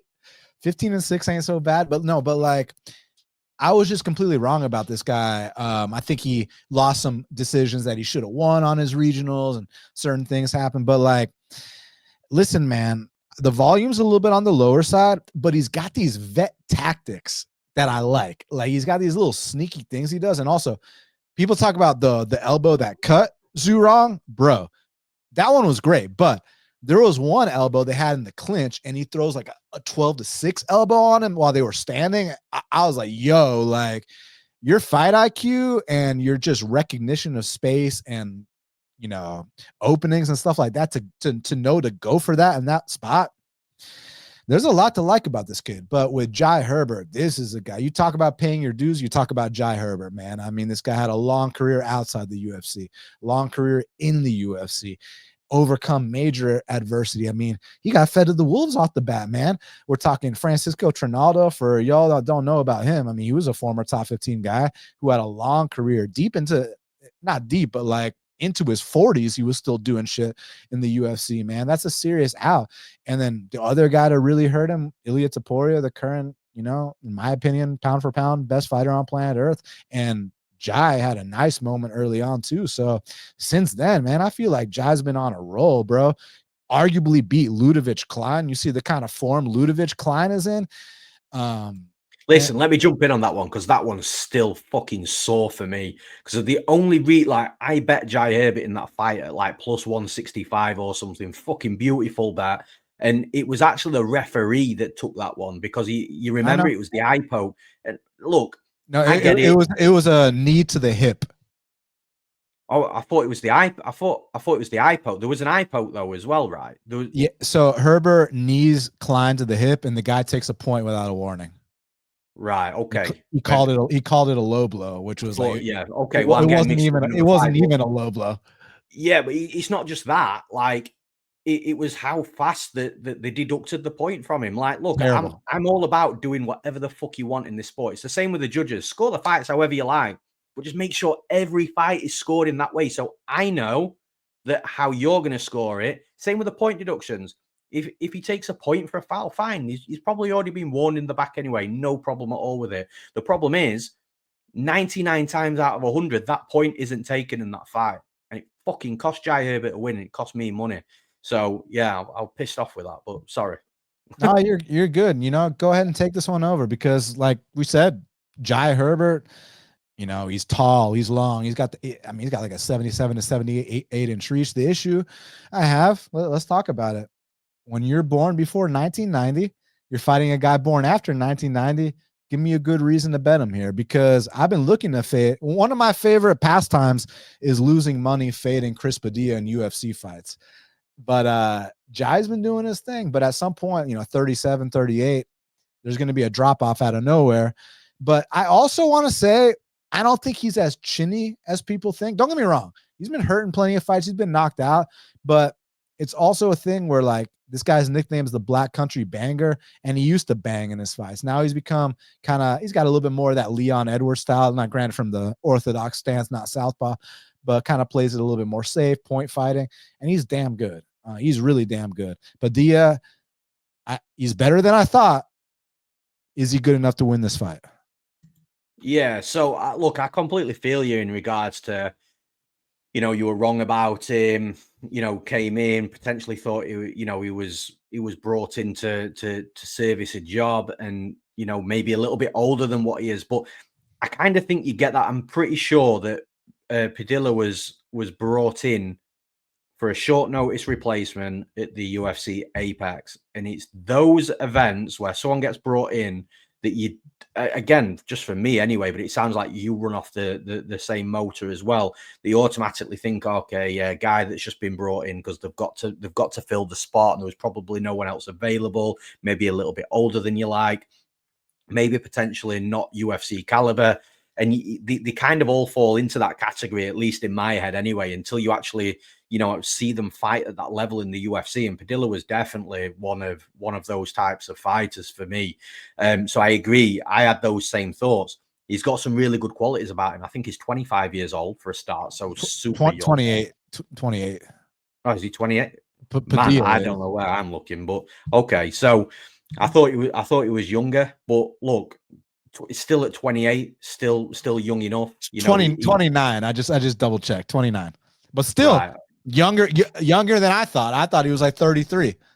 Yeah. Initially, I did. Yeah, I don't know where I saw 25 this week. So I can remember looking at it thinking, "Fucking hell, that's young." But look, he bangs. He's got good wrestling. He's definitely a fighter that I think is going to grow in the UFC. It's just when he's fighting someone like Jai Herbert, like you said, he's paid his dues. He's been around for years. He had plenty of years in Cage Warriors, which, anybody that knows the Cage Warriors scene, similar to LFA over in America, you pay your dues in those promotions and you're battle ready, you're battle tested, ready for the UFC. So Herbert's had this long career, successful Cage Warriors career, Cage Warriors champion. Then he comes into the UFC, like you said, fed to the wolves, Francisco Trinaldo, Ilia Topuria, there's other fighters as well that he really had a tough start to the UFC. And yeah, he's been knocked out a couple of times, but it comes part and parcel in this sport. Most fighters have been knocked out a couple of times. That doesn't mean that you've got chin issues. I think when it comes to this fight, I kind of understand how the line's closed up a little bit. I think that Padilla is maybe 3 or 4 fights too early to take and beat a fighter comfortably and decisively like Jai Herbert. So I'm not saying that he can't win this fight, because he absolutely can. But if he wins it, I think it's just going to be one of the maybe he does flash KO him. Maybe that's one potential. But I do think it's going to be competitive throughout. For Padilla to win this comfortably and decisively, I think he's maybe 3 or 4 too short. That's just my opinion. Watch him come out here now and 30-27 him. But I think that Jai Herbert, there's a lot to be said for how much of a veteran he is right now, how much experience is accrued over the years. Again, he doesn't have too many weaknesses. He's a decent striker. Wrestling, again, probably edge that towards Padilla, but then the grappling's good with Herbert. So yeah, look, I think that I like Padilla. I think he's definitely a fighter that's going to grow over his next few fights. But right now, I am siding with the experience and the veteran over the fighter that I think might be a few fights behind right now. So yeah, I am picking Jai Herbert to win, but it's not going to shock me if Padilla comes out and gets the job done either. Yeah, I got Herbert as well. Use that length, volume, calf kicks, maybe a body lock takedown. That he's been adding that to his game. I've noticed Jai Herbert, he's really rounded out his game. And right now, this is, even though he's 37, this is the best form that he's ever shown. So yeah, I got Jai Herbert as well. Now, next up in the flyweight division, we got a matchup between Lone Kavanagh. He's 8-0, taking on Felipe Dos Santos, who's 8-2. Currently, they got it. Kavanagh minus 300. The comeback on Dos Santos is plus 250. I absolutely love this fight. Kavanagh was one of my top 5 prospects of that season of Contender Series. We had my boy Malcolm Wellmaker. We had Mansur Abdul Malik. We had Jacoby Smith. We had Lone Kavanagh, so when you're dealing with a crop of talent like that, man, it's amazing. And Kavanagh, he's kind of got that new school point fighting style, and he's really damn good at it, man. That new school point fighting style is like a PowerPoint fighting style. Like, it's pretty cool to see, man. He's also trained under Brad Pickett, which you love to see, true legend. I mean, Brad Pickett beat Demetrius Mighty Mouse Johnson, for y'all that don't know, and is also, the owner of some of the best fights in the history of the sport, the Tomas Almeida fight, the Yves Jabouin fight, et cetera, et cetera, et cetera. So all respect to Brad Pickett, or as we like to say in Brazil, Newsome, Brad Pickett. But listen, this Dos Santos kid, I'm a big fan of his too. But we have to point something out with Dos Santos, right? And you know exactly what that is. It's his age. He's 24 years old. He's just a kid. And so imagine, what was he when he came to the UFC? 22, 23. Hey, here's Manel Cap on short notice in your UFC debut, And the fact that look, he got his ass whooped, but the fact that he fought valiantly and didn't quit and went out there, and I think they got the fight of the night, man. Like, hey, take my cap off to this kid. Goes to Mexico with Victor Altamirano. All people talk about was, oh, robbery this, robbery that. Sure, maybe I didn't score for him. But one thing I'll say is that was a dogfight, man, an elevation against the LFA champ. Like, these are the experiences that a 24-year-old kid needs. Then he fights future champion Andrey Lima. And, like, again, it wasn't about, like, you know, Felipe Lima doing this wrong or that wrong. It's just Andrey Lima's on a different level, and Felipe still fought tough. So I got high expectations for Felipe. It's just more so I'm thinking of it from a perspective of what's Felipe going to look like when he's 26? What's Felipe going to look like when he's 27? Right now, he's still 24. Lots of growing pains. But, you know, with a kid like this who, what's his record right now? 8-2? Yeah, 8-2. 10 pro fights, 24 years old. You're going to be seeing ridiculous improvements fight to fight. But this kid, Lone Kavanagh, he seems a little bit more well put together at this point in his career, knows exactly what his game is. And I think there's going to be a lot of openings for him, you know, with Felipe fighting with that kind of shoot the box, you know, standing straight up in the air. You know, I said Manel Cap was going to drop him with body shots. That didn't happen. I think Lone Kavanagh is going to drop him with body shots. I've been seeing this opening since the regional footage. And I think someone's going to take advantage of it. And I think Lone Kavanagh, you know, fight his PowerPoint fighting style. I think he's going to win a decision. But the thing about Felipe is that he's got to go out there and create chaos. He's got to make this dirty. He's got to turn this into a brawl. He's got to try to get back takes, punches and bunches, and make it an, I was going to say Nova, yeah, make it a shoot to box type fight. You know what I'm saying? And like in Kavanagh's last fight against Dos Santos's teammate Ochoa, like Kavanagh won like maybe 13 out of 15 minutes of that fight, but the couple moments that Ochoa had were the kind of moments that potentially a guy like Felipe Dos Santos could have. So when you're laying a minus 300, that's what you got to be wary of, because Felipe is going to be making improvements. He is good. He's just young and green. And Kavanagh's young and green too. I just think he's a little bit, his fighting style is a little bit more mature, and has a higher ceiling in terms of potentially hitting the rankings one day. But I do think this fight could play out closer than the line indicates, but I'm still going to take Lone Kavanagh for the win. Yeah, look, this fight's got all the makings to be fight of the night. It's going to be electric. It's going to be fast paced. It's going to be aggressive. It's going to be violent. And look, the fight itself is just sick. But also, Lone Kavanagh is also super sick. I definitely think he's a fighter that's going to hit the rankings. I don't think there's, I mean, look, a million things can happen in this sport, but just from the outset right now, I don't think that's even too much of a debate. I definitely think he's going to hit the rankings. I think he'll have a title fight at some point in his career, potential future champion. Like, this is how highly that I rate Lone Kavanagh. Like, the dude is so good, and he's still so young as well. Like, he's also going to be making improvements, developments. Again, well-trained at GB top team, the right training partners, Brad Pickett, Ashley Grimshaw, like the coaches around him, the teammates around him.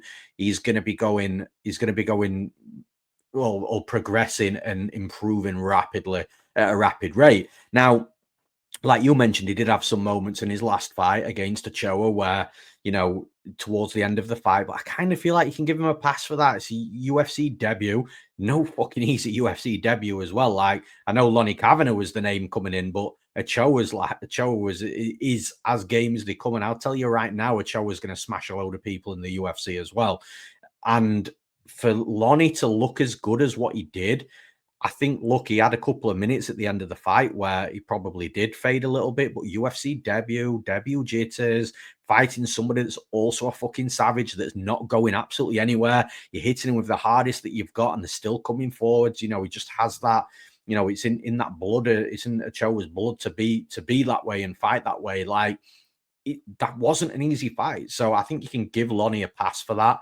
I think that Lonnie's also going to be in a fight here where, you know, Dos Santos is going to be game. He's going to scrap. He's going to stand there. He's not going to go down at the first or the second punch that he lands. So again, this is all good for Kavanagh's development as well, to be able to go in hard fights, fast-paced fights, which they all are at this weight. But like, I genuinely think that Dos Santos and Ochoa, Kavanagh's previous opponent, is that I think they're both solid fighters. And I think, you know, Lonnie looked great against Ochoa. I think he's going to look great against Dos Santos. And I just think that it's just going to aid the development of Lonnie Kavanagh's game going forwards. And in 4 or 5 fights time, when he's fighting again another absolute savage, well, he's fought savages on the way to fighting that savage, so he's going to be well prepared for what's in front of him as well. But this specific fight, I definitely think that Dos Santos will have his moments. I definitely think that, you know, it's a fist fight, so he's going to punch Lonnie in the face. I think he's going to have his moments, but do I think the moments are going to be enough to beat Lonnie? I don't. I think that, look, at -300, I agree. You've got to be careful in regards to the line being wide. The -300 number tends to be that line where I just don't touch any fighter in this sport, just because it's MMA. And then not only is it MMA and volatile, you've got judges that, you know, I've got absolutely no idea what they're scoring as well. So there's always that to factor in. And yeah, look, -300 is a tough line, but from a straight pick and prediction perspective, I think Lonnie's a serious talent, potential future champion, definitely definite future ranked fighter. And I think this is just going to be a sick electric fight. And I think I said something similar on my podcast as well. I kind of think the style and the quality that Dos Santos possesses is the exact type of style and quality that is going to bring the best out of Kavanagh. There's not going to be no taking a few minutes off, feeling his way in. It's just going to be, referee says go, it's going to go, and they're going to have no choice whatsoever but to fight at the highest level that they possibly can, given the opponents in front of him. And I just think Lonnie Kavanagh is the better fighter, and it gets that simple for me for again, from a straight pick and prediction perspective. So yeah, I'm picking Lonnie Kavanagh to win as well. Yeah, and one last thing, it'll be interesting to see what kind of advice Felipe gets, because, you know, Felipe is Jose Ochoa's training partner. Plus, Felipe has Jose Ochoa's coaches. So they've already game planned for Kavanagh once. So I'm curious to see what kind of adjustments and things they bring to the table here. Now, next up in the heavyweight division, we got a matchup between the ultra vet, Marcin Tybura. He's 26-9, taking on Mick Parkin, who's 10-0. Currently, they got it. Parkin -120, Tybura +100. Listen, Newsome, I need a good reason to pick a guy born before 1990 against the guy born after 1990. There's like, I think, an over 10-year age gap in this one. But, man, there's also over however many years gap in experience, too. Tybura's as experienced as they get. Listen, Parkin's impressed a little bit in terms of, like, he's been doing his thing. He's been beating the guys they've been giving him. You've earned your opportunity to get a chance to rise to the occasion. Do you think he does it or not, though? I mean, the first thing to mention here is the line's actually flipped as well, because Tybura opened, I think it was like a -150 favorite. So all the money's coming on Parkin. The line's flipped. I kind of feel that this is where I expected the line to be. Seeing Parkin as the plus money dog, considering the spot, maybe a little bit surprised. But look, with Tybura is a tough one, right? Because I'm sure anybody that's been betting and gambling in this game for like 10 years has got a ton of fights that they've lost money on Tybura, and a ton of fights that they've won money on Tybura. Tybura's been in the game that long. And again, like I said with Blachowicz earlier on, Tybura's got this gatekeeper aura about him. You ain't going to get to where you want to be if you can't beat Tybura, which is, the way I see it anyway, is a compliment to the athlete, because especially when you're talking about an athlete at the top of the sport. If I'm talking about a gatekeeper in my regional scene on the UK MMA circuit, then yeah, maybe it's not so much a compliment, but the UFC, it absolutely is. And Tybura has still got something about him. Like, I don't think he's that different from what he was like 6 or 7 years ago, if I'm being honest. It's just the performances are really inconsistent. He's one of these fighters that when you expect him to win, he loses. And then when you expect him to lose, he wins. And then he goes on a bit of a win streak. And you think, okay, right. You know, he's still not that old for a heavyweight. And he's still got a run in him. And then again, you expect him to win because he's won a couple of good fights. And then he drops a couple. And then you're just like, well, where the fuck is he? Like, where is he at? And he's one of these fighters. And for me anyway, it's so hard to predict. I always said the same thing with Ovin Semprou. I always use him as a reference with this because I just had a hard time predicting his fights. Again, when I expect him to win, loses. When I expect him to lose, he wins. I just, with Mick Parkin, look, I like Parkin. I bet Parkin on his UFC debut at plus money against Jamal Pogues, where every man and his dog seem to be on the other side. I know that Parkin trains with Tom Aspinall. Tom Aspinall's actually started his own and created his own gym in the UK specifically for big guys because there is notoriously hardly any big guys light heavyweight and heavyweight in the country of like a high level. But the ones that are there, Tom Aspinall created that gym for him. So although Parkin trains with Tom Aspinall, Parkin's actual head coach is a guy called Andrew Fisher at Team Fish Tank up in Newcastle. So Parkin travels, I believe, for his sparring with the bigger guys, but trains up in Newcastle. And look, Andrew Fisher's a really good coach as well. That gym's a really good gym. So Parkin does get some good training. I'm just waiting for that. I wouldn't say I'm waiting for that showcase fight for Parkin to show who he really is. I think that he's had a couple of underwhelming performances in the UFC to the point where I know there's a good fighter in there, and it might just be a case of he's going through the motions. You know, if this is a fighter that's going to be top 15, top 10 one day, he is at the minute going through the motions that he needs to go through to get into that position. And the next step for him is Marcin Tybura. It's the perfect step up. Let's see if that trajectory is right. Let's see if you are going through those motions to get, you know, to get to that position to where you want to be in the rankings. I just, again, it's one of them though, Dan, where I'm a little bit like, I need to see it first. And because of that, I'm siding with just with a straight pick and prediction. I am siding with Tybura just because even though he's been difficult to predict, you know that he's going to come with a quality.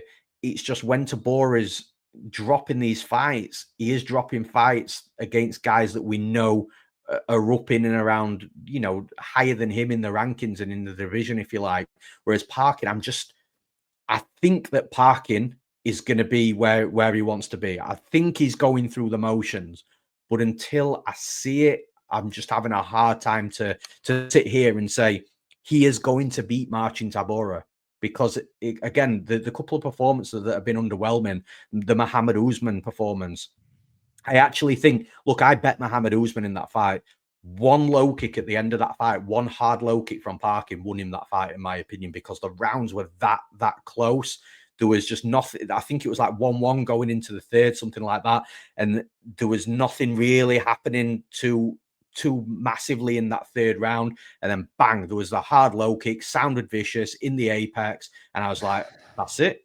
He's lost the fight based on that one hard, meaningful shot that was more meaningful than anything else that happened in that round.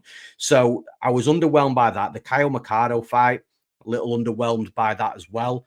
Again, it was just too back and forth for someone that for a fighter that I think in Mick Parkin is and was way better than Mercado. It shouldn't have been that close, and it was. So again, I do think Parkin's going to get there. I genuinely think that he's got the talent to get there. He's a good heavyweight. He's a light moving heavyweight, but Tybura is a big step up in competition. Until I see it, I'm having a hard time predicting that he's going to win a fight where I haven't seen it yet, if that makes sense. So I am picking Marcin Tybura, but it is a tentative one. I mean, I was one of the minority opinions that thought Usman won that fight. Like, you know what I'm saying? And then to take it a step further, when you get doubled up on significant strikes by Kyle Machado, I mean, come on, man. Like, no disrespect, but like now you're talking about fighting a perennial top 15 guy. So it's like, yeah, I got to take that kind of stuff into account. Obviously, you know, the age difference is a concern, but you know, Mick is solid, but I've just never like when I pride myself on my ability to scout talent. And yeah, this is a very shallow division. So maybe he is a future top 15 guy. I mean, here we're talking, isn't Tybura in the top 10 right now? You know what I'm saying? Like, I don't know. I think Tybura is number 8. I don't know if Parkin's a top 10 guy. And like right when I count Tybura out, you see the beatdown he put on Yonata Deniz. I was not expecting that one bit. And it shows that, like, if you're not quite on that level, Tybura will expose you. And I'm I'm with you on this one, man. I'm not saying Parkin's not on that level, but A, Tom Aspinall cannot fight for you, and B, I just haven't seen what I want to that umph to get to the top 15 or the top 10 now at this point. So we'll see. I think Tybura still got some vet tactics and some tricks up his sleeve that he can pull off here. And let's see if he does or not. So I'm going to pick him as well. Now, next up in the middleweight division, we got a matchup between CLD, Christian Leroy Duncan. He's 10-2. He's welcoming Andrey Pulyaev, who's 9-2 to the UFC. Currently, they got a Duncan minus 550. The comeback on Pulyaev is plus 420. Hear me out. I think it's a dog or pass situation. I know people think this is a smash spot for CLD. Now, it might be. It really might be. Because like when CLD's on his game, when he doesn't show you too much respect and he feels confident enough to try some of his unorthodox moves, and you see the kind of athleticism, the way he moves around the octagon, like he's got a lot of qualities I like about him. He's got a lot of talent, and I don't hold the Hobo Cop fight against him. I bet Hobo Cop. I predicted a vet lesson there. That's exactly what it was. But the thing with this Pulyaev guy, so I went back and I listened to my breakdown going into his Contender Series fight, and I was like, I'm not sure if this guy is good or if he's not good. Like, I'm still like not sure, because there's certain qualities about him that I really like. Like, he's got a nasty jab. He lets his hands go. He fights long, but he's very awkward. Okay. I can almost compare him to Drickus, not in the physicality standpoint. Let's establish that right off the bat. I'm not saying he's got Drickus's strength, physicality, and I'm not calling him a white ape. Okay, let's be very clear about that. But what I do think is he's got a very awkward style. Like if Drickus du Plessis had Carlos Condit's body type, that's kind of where I'd see Pulyaev's, right? He's got this tall, skinny frame, and it's awkward. It looks like he's kind of like doesn't have his feet under him. But man, when he lets his combos go, I'm like, God damn, this guy looks good, and he's got good volume. And that's something that Leroy Duncan has historically struggled with. Now, of course, I think there's a chance that Duncan can be a little bit too physical for him, back him up, roughneck him a little bit, take him to the ground, potentially set up a submission or some ground and pound. But I'm going to pick the favorite just as a pure pick, but actually I think it's a dog or pass situation. Watch Pulyaev get smoked, but man, watch him also impress as a huge underdog for the second time in a row, because he was counted out on that Contender Series fight. Granted, lesser opponent than CLD, but I don't know. There were little things that I was like, this could take this guy far. He's huge for the weight class in terms of length. And again, very awkward. Like you're not going to find a guy in the gym that fights like that. So it's the first look is when you get in there with him. And he's got a lot of heart and he's got a lot of output. So I'm not counting him out, but yeah, I'll pick CLD, but I think it's dog or pass actually. Yeah, listen, I'm not going to know the answer to this. You're not going to know the answer to this. And probably everybody listening is not going to know the answer to this, but I'm sure someone might want to do the research and the stat digging, but I'm just wondering how many Russians with EV on the end of the surname in the UFC have ever been plus 420 or around plus 420. And then I'd be interested to find out how many of those have actually won a fight. My point being here, if someone's Russian with an EV at the end of the name and they're plus 420 and they're not fighting somebody that's ranked, like, why are they plus 420? It's but look, in regards to this fight, look, on the flip side, am I interested in Christian Leroy Duncan at minus 550? Absolutely not. There's no way, unless you're one of these fun gamblers that likes to build your parlays and it's just a little bit of a booster for you, whatever works for you. But from my perspective, look, minus 550 is definitely not something I'm interested in. But the issues that I think Pulyaev's gonna have in this fight is with speed, the movement, and the athleticism of Duncan. And again, Duncan's one of these fighters that I don't think has had the easiest start. Like we said with Jai Herbert, I don't think he's had the easiest start into the UFC. I think, he came with some hype again from Cage Warriors, a Cage Warriors champion. The thing is, he wasn't the Cage Warriors champion for a long time because the heavier weight classes in Cage Warriors don't have as many athletes on the roster. So I kind of think it was like, look, he was just the absolute best middleweight at that time, and, you know, levels above the other middleweights that were around him. So it was a case of he jumped to the UFC, because otherwise, you know, it's just going to be, I wouldn't say unfair matchups, but, you know, very favorable matchups for you as a champion in Cage Warriors in that weight class. So he's come over to the UFC and he's got that Cage Warriors champion hype on him. And I think because of that, I'm not saying he's not battle tested, but he was in some difficult fights. I still genuinely think there's a good fighter in Duncan. And I think he's a fighter that, again, he needs to clean up and tidy up a little bit in regards to I'm not saying he can't use fundamentals or he hasn't got the ability to use fundamentals, but, you know, he or to do the fundamentals, but he just needs to be a little bit smart, you know, take your foot off the gas a little bit with the flashy spin attacks and, you know, the stuff that's going to empty your gas tank quite quickly. I just think that once he cleans that aspect up of his game, I think he's going to be a really fast, really explosive, athletic fighter, and he's going to be a problem. And the thing is, I think he's going to be a problem with that for Pulyaev in this fight. One thing that I noticed from the Contender Series fight with Pulyaev is, yes, he comes forward and he can be aggressive and he'll put combinations together, but he was there. He was very open whilst he's moving forwards and attacking. So very reckless with the attack, with not much sort of thought about the defense from a striking perspective. And I think a better guy gets at him from that defensive perspective, finds the openings that his Contender Series opponent couldn't find.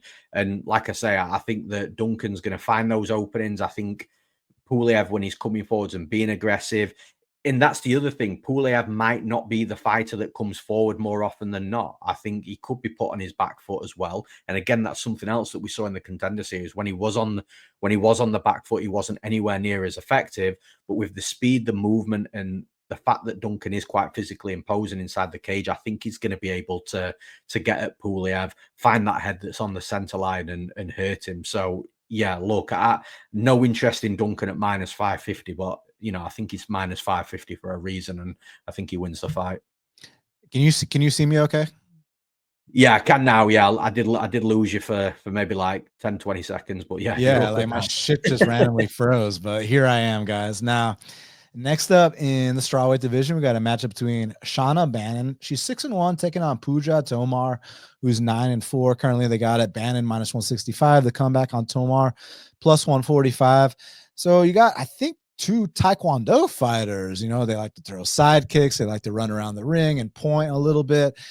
And they're both very green, still developing. You know, Pooja does have a bit more experience, but she's kind of on the smaller, less threatening side. Not that Bannon, you know, necessarily is the most physically imposing, but, you know, it's one of those things where I want to say this as respectful as possible, because when you look at certain countries, right, like you think about the United States, you think about, you know, Brazil, you think about Russia, you think about the UK, you think about even, you know, continents like Australia. Like, have you seen, like, back in the day, Australia MMA used to be a laughing stock, man, and now Australian MMA, you know, they had Volk, they had all these incredible fighters, ranked champions, et cetera, like Jack Della Maddalena about to fight for a belt. So like Australian MMA has not been a laughing stock for a very long time. It used to be a whole thing where it's like, oh, Australian grappling. Not now, like these guys are like serious, right? So it's amazing seeing all these countries catch up and just MMA emerging in all their scenes. That being said, I just haven't seen that from India. You know, historically speaking, I can't name you a single good fighter from India. Now, that doesn't mean that there's not going to be one of these days, because like we talked about, all these countries, continents, etc., they're all emerging with talent, and the sport is starting to grow. I'm just not convinced the sport has truly developed in India, and we see that in these results, man. We see Anshul Jubilee. We see back in the day that heavyweight guy, I forget his name, the one that beat Juan Adams, Arjan Bueller was his name. You see, yeah, I can go on, you know, because, you know, and again, it's not to disrespect where they're from or anything like that. It's just to be 100% honest that they're not known for producing good fighters. That's just the bottom line. Now, Ireland, yeah, they're not exactly known for producing great fighters either, but they did produce Hall of Famer Conor McGregor, 2-division champ Conor McGregor, Ian Gary, top 5 guy, Paul Hughes, one of the best fighters outside the UFC. So like, yeah, it might be, few and far between, but like the Irish, they're known as the Fighting Irish. They've produced some good fighters along the way. I can't Listen, say let me jump in there really quickly with the Irish guys, because I work a lot in the the amateur and early pro scene, especially in the UK and Ireland, and I swear to you, there is some serious Irish prospects that are both amateur, like late amateurs, and that have just turned pro. There's a couple that you're going to see in Cage Warriors. There's some, there's other fighters that from the IMAFs as well. The Irish scene, the fighters that are up and coming, and again, a lot of people that only watch the UFC will never ever see what I'm seeing at this level. But I promise you, there's going to be a massive surge of legitimate Irish talent coming through. Exactly. And that's the point I'm trying to make here, right? Like Australia used to be criticized. Now look at them. England used to be criticized. Now look at them. Ireland, and Scotland, we got my boy Chris Duncan on the card, so it's amazing to see how the sport is emerging all around the world. Now, will it ever happen in India? I don't know. I'm not writing off the possibility, but until I see it. So as far as how these two match up, look, I just see this being a close split decision type fight. Side kicks, lots of noises, Caitlin Chukagian style. This fight's early on the card. Now I know y'all Brits are crazy, so maybe y'all pack the house early on, but us casual Americans don't usually show up for the early prelims, right? So the place is empty, and when you're screaming for every punch you throw out the air, the judges hear that. You know what I'm saying? That's how Caitlin Chukagian got away with so many decisions early on in her career, right? I'm gonna go Bannon by decision. But obviously I'm not interested in -165. And I'm not writing off the possibility of Puja Tomar making improvements, but I just that scene is just completely undeveloped, and until I see something that tells me otherwise, like I get it, Bannon's a green opponent as well, so maybe this is a winnable fight for her, and it probably is dog or pass at these odds because I could see it being a split decision type fight, but I'm gonna go Bannon by decision here.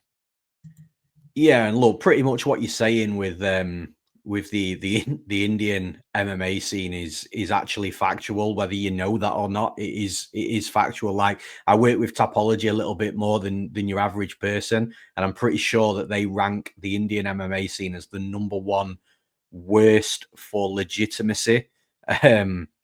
And yeah, it shows, because like you say, that there isn't that many Indian fighters. And even you look at the road to UFC, they had Kiru Sahota Singh. Now, Kiru Sahota is a fighter that I've known from the UK regional scene. He trains at Manchester Top Team. Yes, he's got Indian heritage, but he lives in the UK, and I don't know whether he was born in the UK. I can't go that much into detail, but there's a reason why they picked a guy from India that lives in the UK rather than from picking someone from India. So what you're saying is factual, and they're a million miles away from what I hear anyway of being legitimate enough to be able to produce the right high level talent coming through. But look, you can't throw everybody into the majority, into the majority, if you like. And Tomar's an example of that. She's a fighter that is in the UFC right now, that is in competitive fights in the UFC. So, you've got to judge this fight on what you're seeing right now. It's just like you said, the point that you were trying to make is, look, that India doesn't have this like plethora of fighters that are breaking through right now, and it doesn't look like they're going to, at least for the immediate future, for as far as I can see. But they will, on the off chance, just have these odd fighters every now and again that can come through and fight at this level, and Tomar's one of them. Now, for this fight specifically, I absolutely see nothing but a split decision. Like, Shauna Bannon, like, she makes, she has moments in fights. She starts fights quite well, but then she lets the fight sort of not slip away, but lets her opponent in when she probably could potentially see the fight out. And I just see it's going to be one of these fights where Bannon's going to be, again, like you said, the sidekicks at range. Tomar, I think, is a little bit more aggressive, coming forwards, getting into the pocket. Like you said, she's a little bit short, a little bit smaller. So to hit, she's got to close the distance. And then one she more can thing. So, while it's off the top of my head, since you just brought that up, 59-inch reach for Tomar. That's one of the shortest reaches I've ever heard. Yeah, I didn't think anything existed in the 50s. Exactly. But so, yeah, look, I think that you're going to see Bannon wanting to sidekick at range. I think you're going to see Tomar closing the distance. Bannon's going to go. Tomar's going to go. Bannon's going to have a moment. Tomar's going to have a moment. I actually don't think it's going to be one of these fights. Look, there's two types of split decisions. There's a split decision which goes definite one round to fighter A, definite one round to fighter B, and then the other round within the fight is a coin flip fight that ends up causing the split. But then there's the other split decisions where it's like, well, what the fuck do you score every single round? Like, I've got no idea. And I think it's going to be that type of fight. I just absolutely, and again, when you're looking at the betting line, if you're wanting to bet this fight, if something's possessing you to be like, you have to bet this fight, then for me, you've got to go Puja Tomar, because I just think it's going to look. Shauna Bannon, I think, has got the higher ceiling. I think she's the better quality fighter, but I haven't seen her in fights, you know, put that stamp on the fight and be like, I am winning this fight. You are not getting into this fight. You know, I'm going to start well, I'm going to finish well, and everything in between, I'm going to control. I haven't seen that from Bannon. What I'm seeing from Bannon is a good fighter with good potential, but a fighter that fights way too close, that lets her opponents in when she could potentially take control of the fight. So that's what I'm seeing. And I see Tomar as a bit of a dog coming inside, trying to bomb because she's got to close the distance. It's just going to create I actually think it's going to be a really interesting fight, actually. But I think it's a fight that's got split decision written all over it. And I'm taking that. I'm taking that plus money pick for that split. So I'm actually going the other way. I'm going to go Puja Tomar. Now, next up in the bantamweight division, we got a rematch from the amateur days. But we don't talk about, just to quote my boy Allen Iverson, we don't talk about practice. I know we ain't talking about practice, but we got we got England versus Ireland. We got Nathan Fletcher, he's minus 125, taking on Keelan Loughran, who's minus 105. Now, when they fought as amateurs, Fletcher dominated, but then again, 3-minute rounds 8 years ago. Who gives a shit? I don't give a shit. Now, as far as how they match up, Fletcher, I see him as a more one-dimensional guy. On the feet, he's very limited, jabs and some kicks here and there, but it's all for one goal and one goal only, to get this fight to the mat. Good body locks, good variety of takedowns. He showed some heart. He can escape some terrible positions, but it's a very one-dimensional approach. And with Keelan Loughran, he's short, he's stocky. He's kind of got that Marvin Vettori blockhead, like, he's going to get hit a lot in the face because that head is so goddamn big. But, man, I think he's a skilled guy. And I think that, he's fought some tough dudes in the UFC. When you've had less than 10 pro fights, hey, here's Taylor Lapalou in Paris, France, on short notice in your UFC debut. You understand what I'm saying? He had a different opponent scheduled. I think he was supposed to fight fucking Yanis Gemori. And then they're like, actually, here's Taylor Lapalou, which is like a ridiculous step up in competition. And he won a round in that fight. That was impressive. Then the next fight, he fights, one of the lower level guys on the roster, but he treats him like one of the lower level guys on the roster. Now I know Keelan Loughran can go out there and land 140 significant strikes over 3 rounds. Nathan Fletcher cannot say that, because if Nathan Fletcher's takedowns get stuffed here, then what? Then what? No, seriously, then what? I don't know. I mean, I think he's going to get picked apart. And when you talk about your one approach is to come out here, body lock this guy or double leg and whatever the case may be, have you ever tried to take down a fire hydrant? This guy is 5'6", planted, stocky. I think Fletcher's going to struggle here, bro. I really do. I think since the time they met, Loughran's gotten the more higher level experience. He's the one who's gotten out his comfort zone, come to the States. And this dude Fletcher lost to Con Ofley on tough, and that was last year. And make an excuse, it was up a weight class. I don't give a fuck if it was up 3 weight classes. That losing to Con Ofley, that is quite an awful look. That wanted to say awfully in there, but I couldn't figure out a way to use it in time. I apologize to the fans, but like, so you lose to Khan Ofli, who, I'm not being rude, I'm being honest when I say, won't be in the UFC this time next year and is one of the worst fighters on the current UFC roster.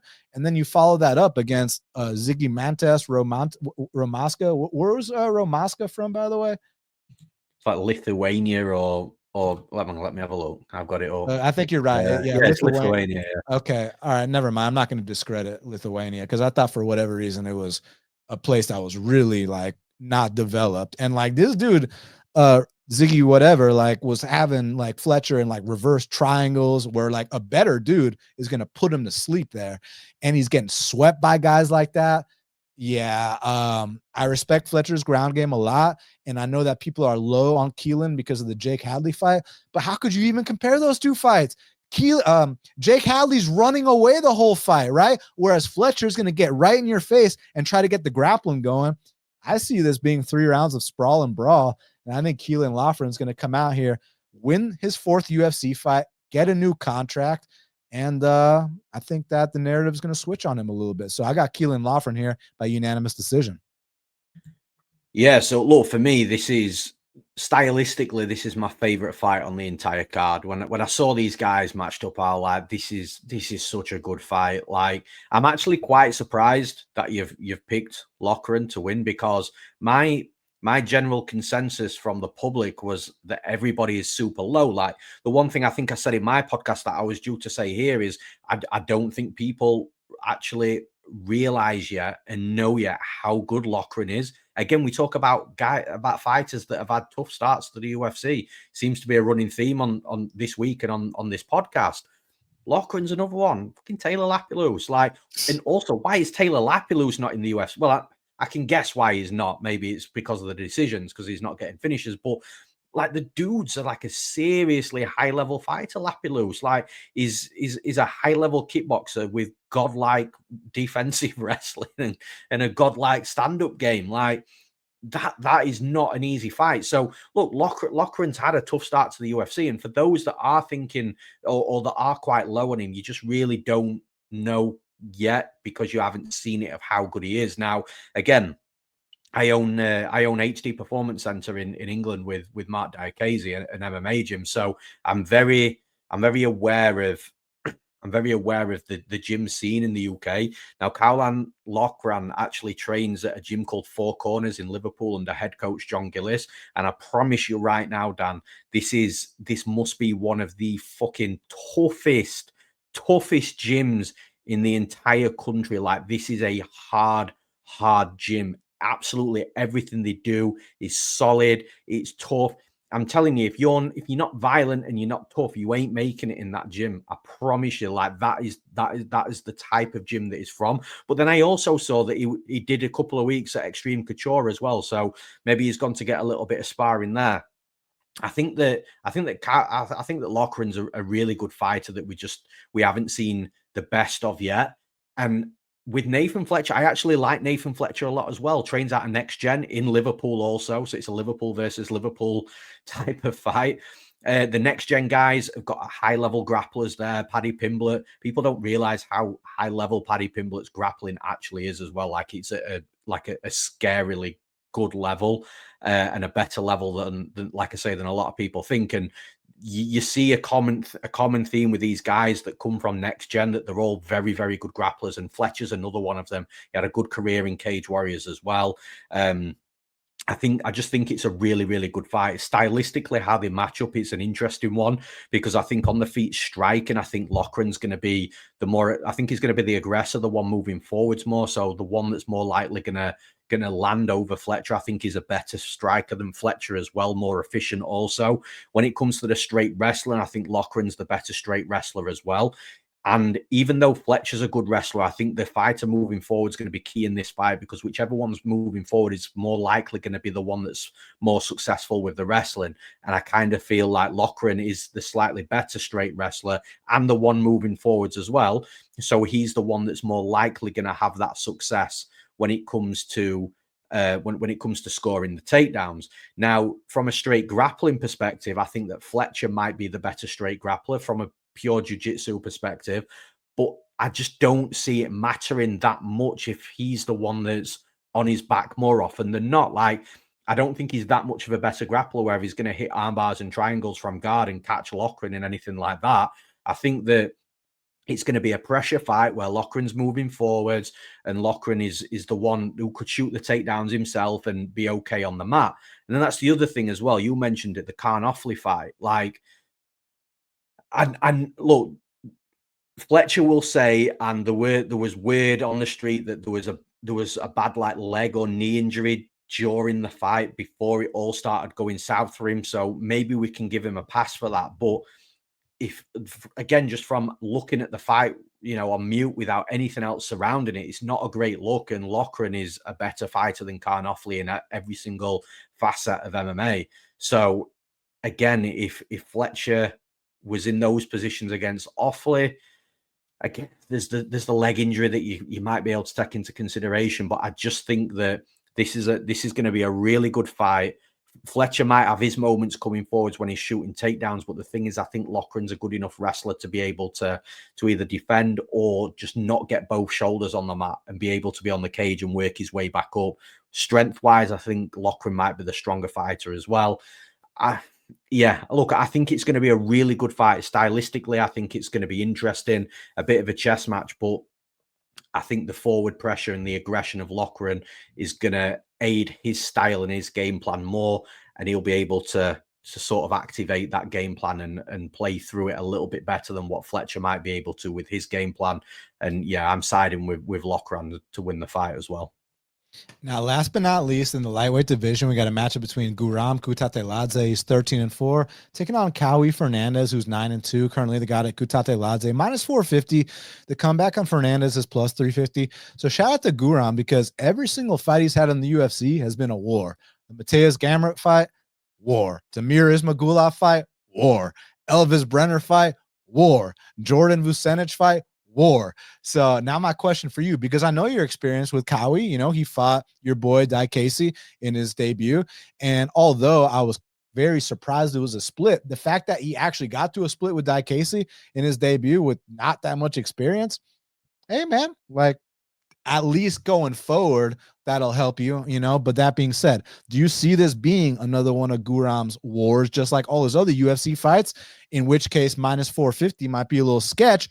Or you think Guram, you crush the grapes, it's time to drink the wine, maybe now he gets his first UFC finish? Look, I'm not giving any credit to a fucking split decision in that Diakese fight, because I don't give a fuck if they said split decision. That was not a split decision. I remember being sat in, where was I now? I was at an event. I was at an event. It might have been Octagon, and I was sat in the back room with my business partner and Brad Pickett, and we were watching this fight. And as soon as they said 20 judge scores this 29 hours, it's a split decision straight away. As soon as they start reading judges' names out, I was like, no fucking way. Like, that would have been a bigger robbery than the Myron Santos one and any other, in my opinion, because Diakese comfortably won that fight. So look, I'm not giving no credit to the split decision. I think that he's got some explosive qualities about him that are going to make this fight quite entertaining and quite fiery. But in regards to Kutateladze, I just think he's a level above Fernandez. I think even in an exciting war, back and forth war where they're both trading, I think the quality of striking you're going to get from Kutateladze is going to be better than Fernandez. But then also Kutateladze could potentially mix in the takedowns and get the wrestling going as well. So I think there's multiple paths to victory for Kutateladze. I think he's going to be the better striker, the better wrestler. On top, he should be able to control as well.